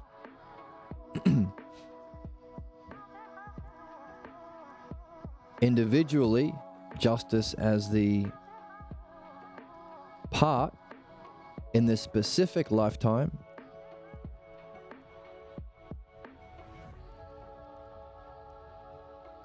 how can you see that your problems are a gift for your growth? So not just problems as an expression of your many lifetimes, giving you what you need without having to do past life regressions. But how can you see in your specific life that what you need for your growth is the problems you have? Why? If you didn't have a problem, what would you have stopping you from all of the lovely things that you want, giving you the stakes or the importance of the self-reflection that you were born to do? Hey, you're a Trump type figure, born into wealth and privilege, you can do any crime and get away with it. That sucks. Nothing to force you to turn around. Therefore, not only would it be justice for a world to put an end to this corruption and tyranny we're facing as Trump plays out his pathologos, it's a justice for him. His problem is a gift for his soul individually. But that's just an expression of the worst kind of person, but for yourself. How can you see that your problems are not just a torture or suffering, but a gift without the dialectic? With the dialectic, you can see that your problem is rational, understandable, solvable, and you benefit by learning the dialectic that you need to see the nature of problems themselves. In other words, you have to learn the dialectic in philosophical midwifery to see the nature of problems themselves. So, to see justice for the part, justice for the whole of your soul, and justice for the whole of all wholes.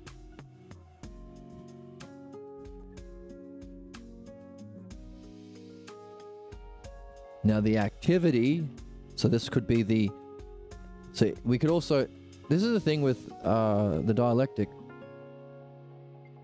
We've got whole and part playing out. You maybe even say definition, demonstration, division, and conclusion. But also you can map it to the gods. So for this last one, I'm going to use the 4 categories that refer to the classes of gods, because that's the game.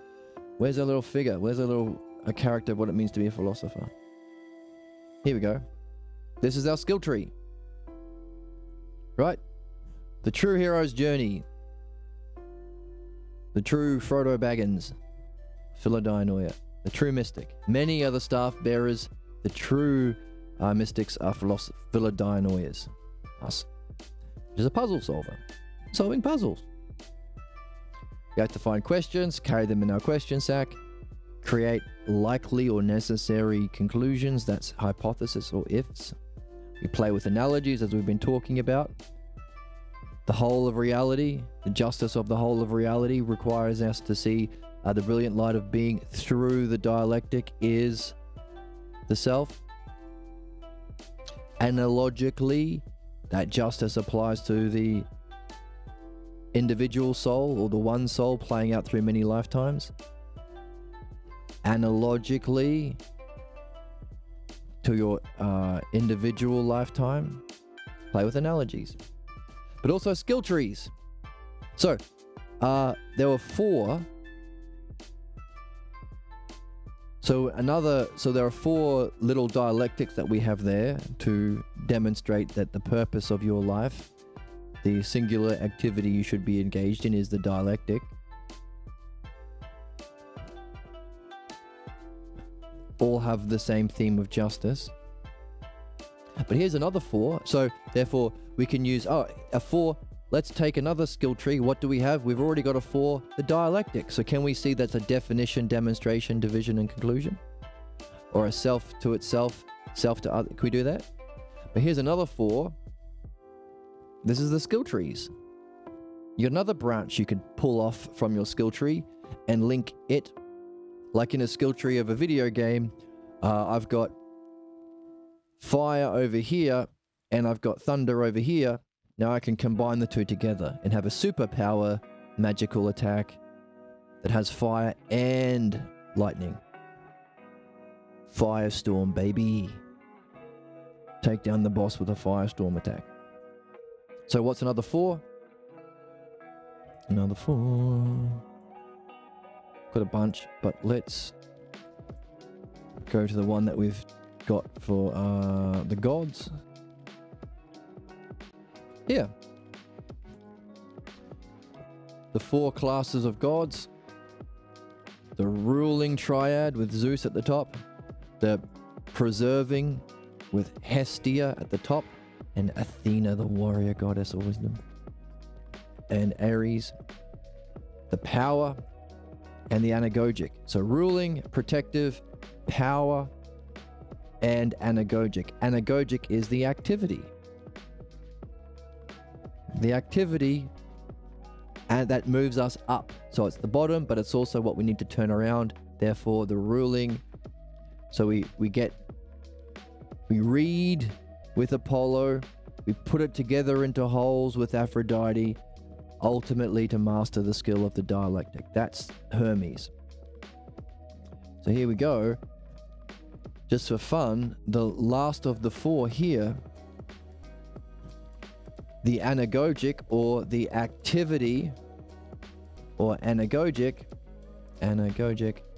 is the dialectic, that is the specific activity to open that gift and solve our problems, that allows us to move upward, recognize that it was a gift for your growth, having experienced that growth, recognize and see that you've solved the problem of your soul that's been accumulating through many lifetimes, and ultimately recognize the ultimate beautiful nature of reality. The brilliant light of pure being is a reflection of the self. Upward moving. See? Allowing us to understand it on a deeper level and also remember it. So for each of those, you can have a dialectic that you can practice on your friends over coffee. Right. Do a poggers. I'm cute. Like it's cutie pie. And not only are you cute, you will be smart too. And beneficial, because benefits to see that the meaning, to understand the meaning of life. How else can you know the brilliant light of being is yourself? It wouldn't be an injustice if it wasn't.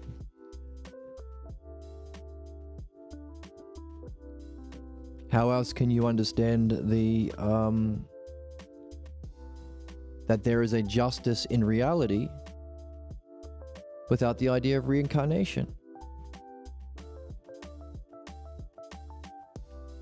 How can you see that reincarnation has to exist, giving an expression of your problem here without the dialectic?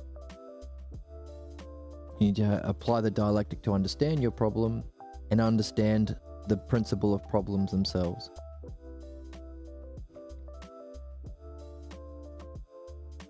In understanding the dynamics of problems themselves as well, you'll see that how can you see problems are a gift unless you can recognize they are intelligible? How can you recognize the intelligibility of problems without the dialectic, which is the structure of intelligibility? Therefore, in order to see your problems are intelligible, you have to see the nature of intelligibility and how it applies to problems. That's the dialectic. How can you unpack that problem and actually solve it and verify all of this for yourself, whatever level, in your individual life, ending the cycles of reincarnation and fulfilling your highest purpose to know the brilliant light of being is in yourself as a reflection of yourself? How can you do any of that without actually solving the problem? And as we say, just with dreams, just with problems, just with reading, you can't solve your problem unless you have the key to solve the problem. What's that? The dialectic. So, 4 arguments to do with justice that demonstrate the necessity that the meaning of life is to master the dialectic. Isn't that neat? And as we're talking about earlier, because the dialectic is the structure of intelligibility itself, or this brilliant light of, or the brilliant light of being is the paradigm, then anything that you do if it's a rational thing, it's not a stupid thing or a bad thing. If it's a good and rational thing, and it therefore has parts that can be hierarchically ordered and arranged and understood and utilized, whatever it is, music, anything you're interested in, you can still be doing the dialectic. So it's the meaning of life that you can find in any activity, so long as it's a good, rational activity. And so long as you're seeking excellence in it, otherwise you'll just do it half-assed, mediocrityly. Use your full ass. And has to be meaningful too. And therefore you have to use it to benefit. So long as your activities are that, if your activities are some Nazi shit, it's not going to work. Get a different hobby. Get a different job. So that you can master the dialectic in whatever you do. And 4 reasons why that's what you're supposed to be doing. Not just you, but any soul. Any soul who is therefore awoken to the ability to reflect on themselves. 2, A, solve problems. Again, so any soul that has reached the level of development with language to see the logos. So that's what you look for. Or what you look for. And ousia, self-reflection. That's what you look at. Those are the 2 things you can do. What do you look at and what do you look for? Are you looking at, I don't know, trans people because the fascists have fucked with your attention? Are you looking for the logos and sameness within all beings to recognize the intelligibility of self and some problem and help people? Or are you looking for excuses to hate on people? Because that's the 2 options. Are you looking at bullshit or are you looking at good stuff? Are you looking for terrible bullshit or are you looking for goodness? Logos. So, look for rational things or intelligible things, and look at intelligible things that you can master as an art, and look for the dialectic, and then you're doing the reason you're born. So, anyone with the capacity to look at the self, not just look at bugs to eat. If you're I don't know, what eats bugs? Grasshopper? And to look for the logos, so you need language in your back pocket. Fortunately, a lot of animals are talking now with iPads and special talking dog buttons. Harder for them though. So if you're a person or any life on any dimension, in any galaxy, in any universe, in any multi-universe, if you have evolved to the level of the capacity to look at yourself, ousia, to look for the logos, language, then these dialectics will apply to you. So this is a kind of learning which is for everyone, for always, and therefore a learning that you can nurture into your soul and take with you anywhere, wherever you go in this life or beyond. So, neat. So what is it? It's a kind of learning that you're necessarily here to do. Why? Because you can take it with you. So that's a 5th. If we're here to learn and it has to go beyond this lifetime, well, that has to be what you're here for. And what did we just learn? The dialectic is the meaning of life. How do we learn to communicate it? Through the dialectic. So 4 dialectics to show the meaning of life is the dialectic, which is a learning that you can take with you. So it's a win-win-win-win-win. It's a win-win-win-win-win-win-win. Always be winning. Isn't that neat? I think it's neat. And the chorus thinks it's neat. Yes, I think it's very neat. I am the chorus. I agree with you. That's awesome. And what do you say, Owen? Wow. Wow.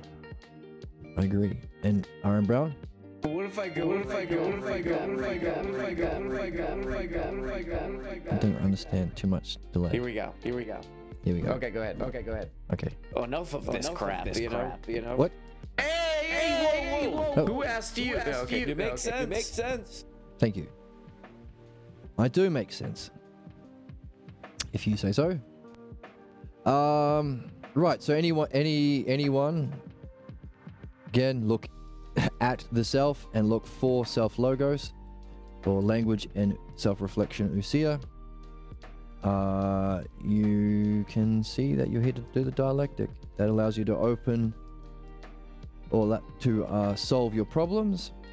That will allow you to grow, not just in this lifetime, but to escape not only your chains of suffering in this life, but the prison of reincarnation, allowing you to apprehend the brilliant light of being at the end of your life, but recognize it's a reflection of yourself, to go beyond to know the self. And you've got the dialectic in your pocket, so not only can you know the self and reach whatever is beyond experience to the next dimension or the next level of what's beyond that, don't know. That's where we're aiming. That's what we want to find out. But wherever it is, from that state of self, you've got the art of the dialectic with you in your back pocket, which might be important not only to recognize that this isn't an emptiness, as a nirvana experiencing Buddhist might say, it's a transcendent intelligibility. So what do they miss? They miss the self, the Buddhists. It's the self. It transcends those superlatives, but it's still something. A different kind of a way. Different to this. But this is a reflection of it. In the same way, your reflection in the mirror, you're not flat, you're not two-dimensional. Your left arm isn't your right arm as you wave your left arm in the mirror. You're not void of will and intelligence and dreams as your mirror reflection is, but it's still you. Just a diminished sense of you. So you have everything you see in the mirror in a much, much higher way. Equally so, this brilliant light of being is so brilliant and awesome and beautiful and good and true and real, but it's also you, but you have that in a higher way. That's the game. For everyone, for always, and you only see that with the dialectic. Therefore, the meaning of life is the dialectic. And there's 4 ways of saying it, but they all fit together because we can see the bottom one is anagogic, allowing you to go through all of them. Neat, neat, neat, neat, neat. Make lots of friends by talking about this over coffee. Cheers. If you do make those friends, send them to the channel because I'm looking for someone to share. we're looking for people to share in this adventure. Neat. I think so. Back to reading. What do you say, RM? Back to reading? Oh boy, that is a little weird. Okay, it is weird that we read and not play video games. But it is the meaning of life after all.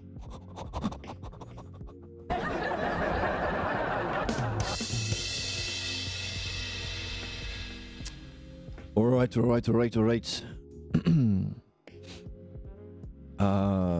To escape problems, justice is present as our inner guide.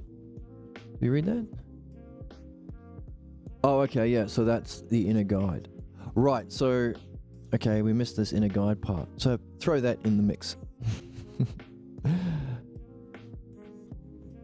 The fact that our soul seeks justice in order to motivate us to solve the injustice at the root of our problems is necessarily there. If you didn't care about injustice, you wouldn't have your problems, you wouldn't be mad, you wouldn't be projecting your shit, because you're only projecting your shit and mad because you suffered an injustice and your soul does not want that.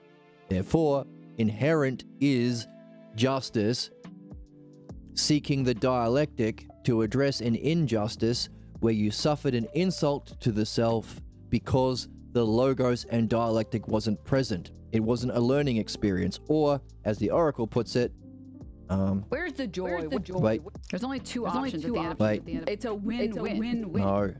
The problem is that you can't reason someone out of a position that they themselves into. You can't reason yourself out of a position you didn't reason yourself into, because that early scene wasn't rational. It was bullshit. Like politicians and clergy and all that shit. It was a fake. It was a scam. It was a charade for our parents to be king priest of the family. In other words, it wasn't a question and answer that followed The dialectic, you weren't able to ask questions, blah, blah, blah, blah, blah. All of the conditions for the dialectic weren't present. Therefore, our soul seeks to remedy that. That is the problem. Your problems are just, hey, pay attention to that scene. Pay attention to that scene over and over and over and over again by blocking you from your goals until you address that scene, because you're taking the blame from that. And you've come to a false conclusion from that injustice that the logos and dialectic wasn't present. So you can trace your little ass back to that scene and apply the dialectic to it. But you weren't able to when you were a little baby, like a little chicken, like this. This is you. And what? And there was no dialectic, and you're now you have to go back and say, hey, bollocks, injustice, wrong. This is what you're doing. It was fucking belief shit that was done to you. The same as all human problems, for always. You're trying to be king priest of the family that was done unto you, and now here's the dialectic. There's a bit of dialectic on your ass. By the way, it's injustice, and this is why. By the way, where'd you learn it from? And by the way, I'm not playing that game. So, that's an inner guide. Our soul seeks that. So even though the worst people in the world are the most angry and project their shit, the conditions for that is justice. The fact that their soul seeks justice. It's not happy with the injustice it suffered. Now, it's not looking at the right thing, and it's not looking for the right thing. It's looking at others instead of self, and it's looking for reflections of that injustice as though it's the logos, as though it's true. In other words, every projection is a confession for the right, or the right wing, or the fascists, or whatever. Everything Trump says the left is doing, he is doing. He's looking for the injustice and not the logos. He's looking for the pathologos, because that's human problems, that's the source of projection. So, looking at the wrong thing, looking for the wrong thing, looking at others, looking for the pathologos, when he should be looking at himself, looking for the logos. But either way, justice is the guide. Which means to be a rational society is to acknowledge that. We're baby animals. We're not fucking geniuses. We're not Socrates is out there walking around.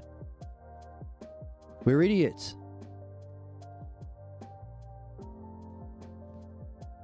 We're idiots. We want justice. Like, imagine chickens. We're little chickens. They want to eat the seed. And we can look at them and we can see that they're cute. Because we're operating on a high dimension. They don't have ideas. We do. That's a cognitive dimension above sensation and perception of little chickens. And they can freak out and get weird, but we smile and think they're cute. Because we know that they just want to eat the seed. And just want to be friends with other chickens. That's a good thing. Even if it plays out stupidly. It's endearing. Humans are similar. We need to recognize we want justice, even if it plays out with tyranny. If we can recognize that, we know we don't find the worst people and kill them or put them in prison or whatever the fuck. No. But we don't let them be the farmer as well. Yes, the worst fascists still seek justice. They're just stupid. They're just little stupid chickens pecking at, I don't know, bits of wood instead of grain. That's the shift in a perception. We all seek justice. We're just looking at the wrong thing, looking for the wrong thing. But we still seek justice. That's our inner guide. We do unto others the injustice we suffered instead of... Which is why we're angry. Which is why we're pissed. Which is why even those fascists... Hey, they just feed another child into the child-killing machine.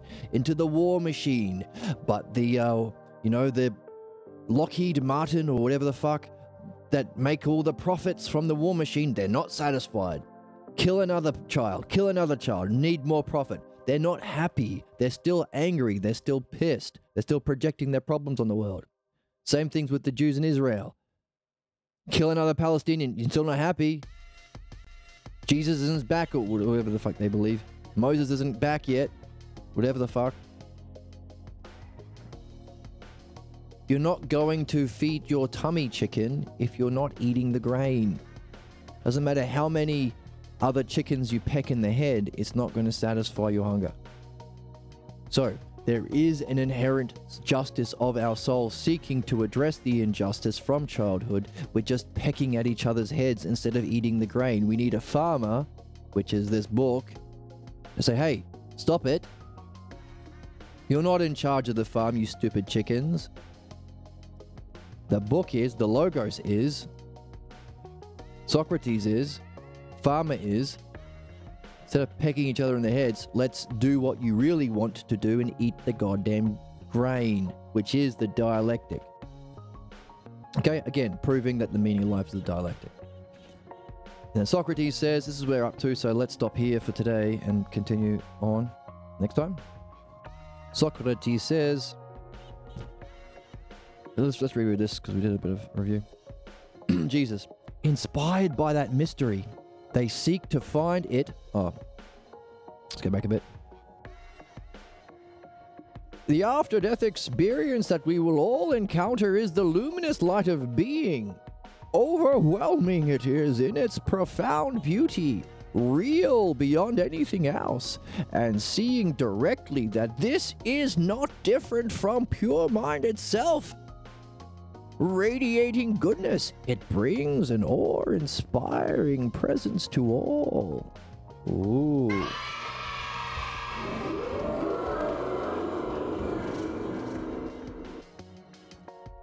Jesus goes on.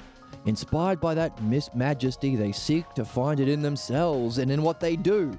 Not just know it as yourself, but in what you do. So there's the model of beauty, the model of justice in everything you do. It's the paradigm.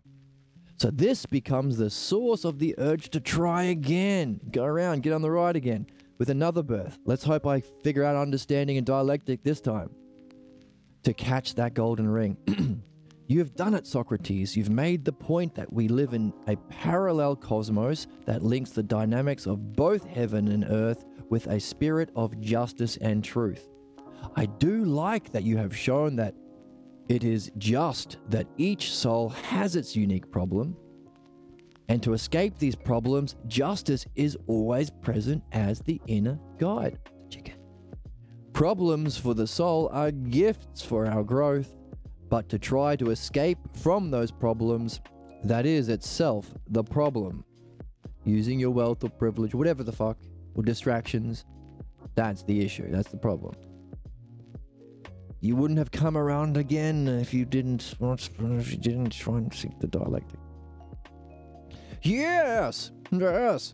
So we can say that there is always necessary conditions for each problem to exist, as there is its solution. What's that? But that the pathologos is a rational structure that has its own logic, but it proceeds from a faulty core belief.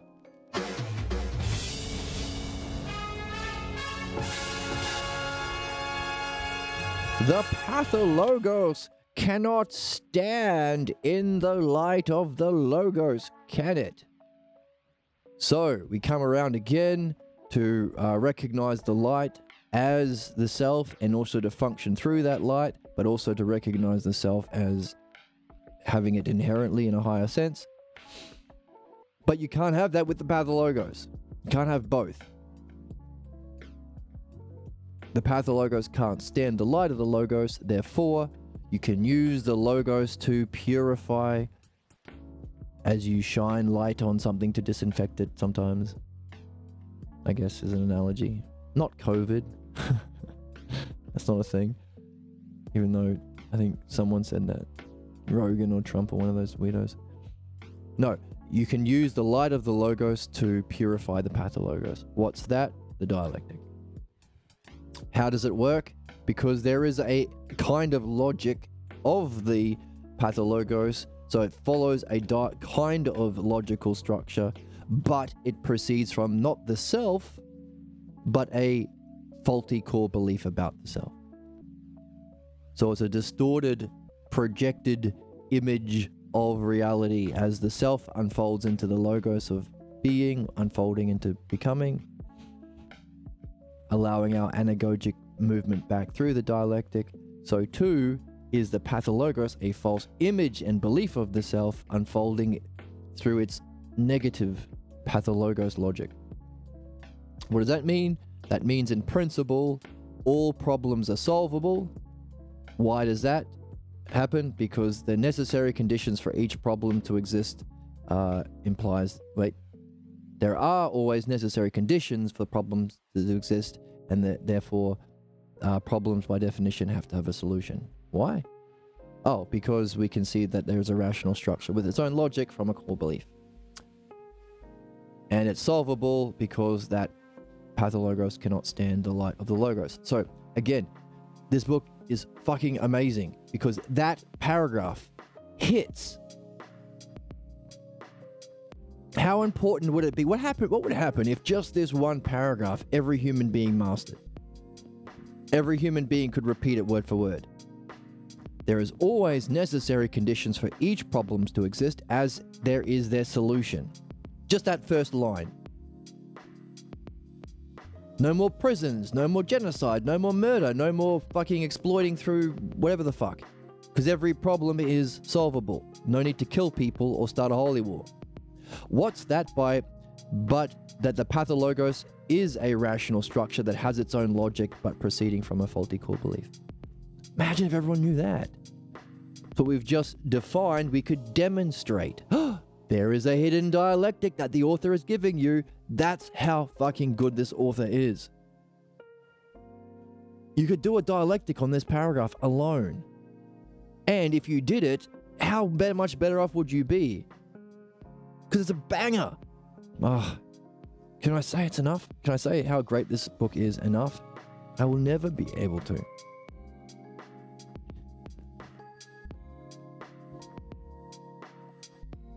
And as a conclusion or as an activity, you can see, therefore, the pathologos cannot stand the light of the logos. So I guess you would have to, that would be a further implication of that demonstration. Therefore, you do the last step.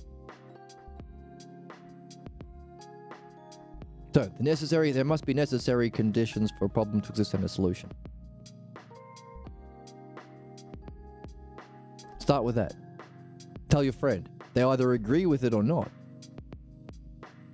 Imagine if everyone agreed with it. What kind of a world would we have? If they didn't, what do you mean? Oh, the definition wasn't enough because you don't see it already? Okay, I'll give a demonstration.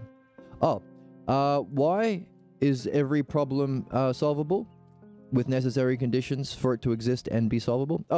Because the pathologos is a rational structure. It has its own logic that proceeds from a faulty core belief. Holy fuck.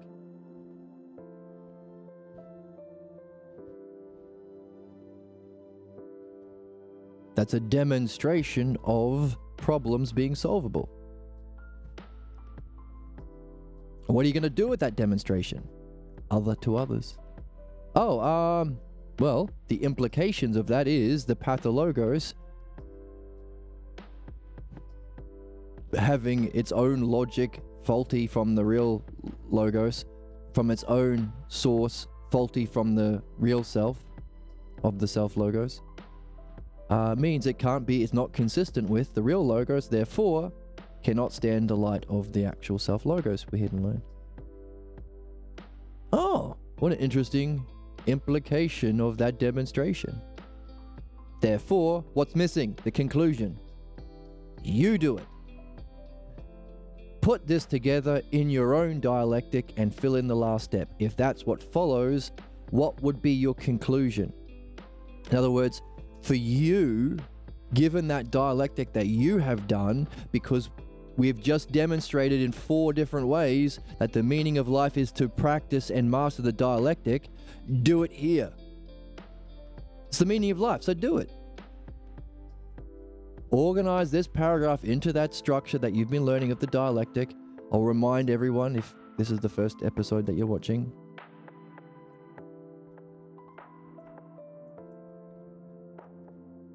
first category is definition. Where is it?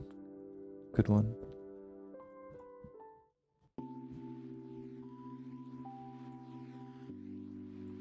Surely I've got it written many times.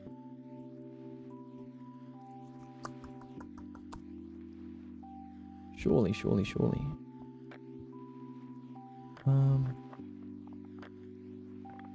What? I've gone right back to the start. Surely I've got it. Oh, this one. Definition. The idea in question in relation to itself. Necessary conditions for problems to exist, therefore a solution.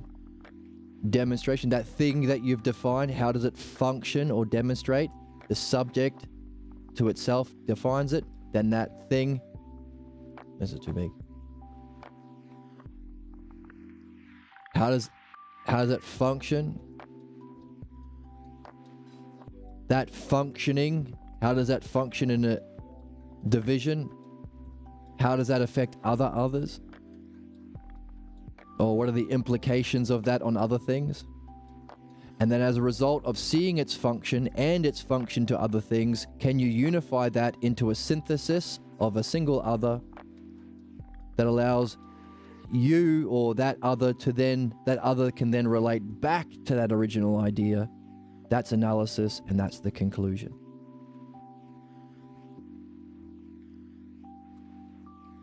Example. Beauty. Talk about what beauty is in reality as an aspect of being. How does it function to another? How does it function to you as a philodianoia, as a philosopher? Then how do you use your apprehension of beauty through the dialectic, relate to your friend, other to another other? As a result, how does that friend relate back to beauty itself? Do you inspire your friend to be a philosopher? There's a quick demonstration of that. It's on the board. Have a look. Burn it into your soul. Now that's the dialectic that we have said is the structure of thinking and understanding. And here are the 4 reasons why it's the meaning of life. Apply it to each of them. And seeing as we know it's the meaning of life now, or we have it's not we don't know it yet, we can verify it for ourselves when we get there, this one. But it's the likely, necessary hypothesis of the meaning of life, therefore do it. Find those 4 categories within this paragraph. And it seems, on first glance, that it's missing its conclusion. So, as a result of this, the pathologos cannot stand in light of the logos. How do then you relate back to the original idea? Given this dialectic, how do you then relate to the original idea that problems necessarily have to exist as do its conditions and its solution? How do you relate to the principle of problems and solutions existing given that dialectic you've just gone through? It seems that the author has given us 3. How do we learn? Analogy. What's analogy? Looking for a pattern and looking for the missing terms and solving the missing piece of the pattern, the missing piece of the puzzle. What's the most important puzzle to do? The dialectic. Why? It's the meaning of life. Therefore, fill it in, do it. It's the meaning of life. Have fun. Share it with your friends. Tell us about how it went in the Discord. Say it loudly at the coffee shop, so everyone in the coffee shop will be in awe, and they'll say, and then they'll clap for how wise you are, and they'll say, The primary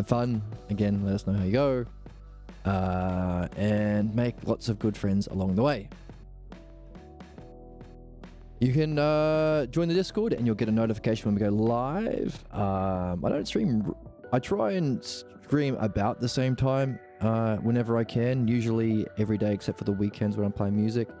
I should be streaming music soon this week, now that I've got a new setup ready to go. Check that out on my Jed Phoenix Music alt Twitch. I'm not going to be doing it on YouTube at the beginning. Do start with Twitch.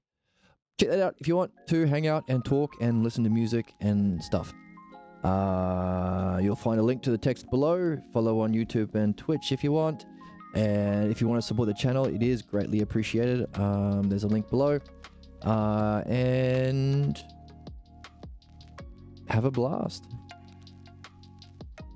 With confidence and courage that you are doing exactly what you have decided to be born into this world to do.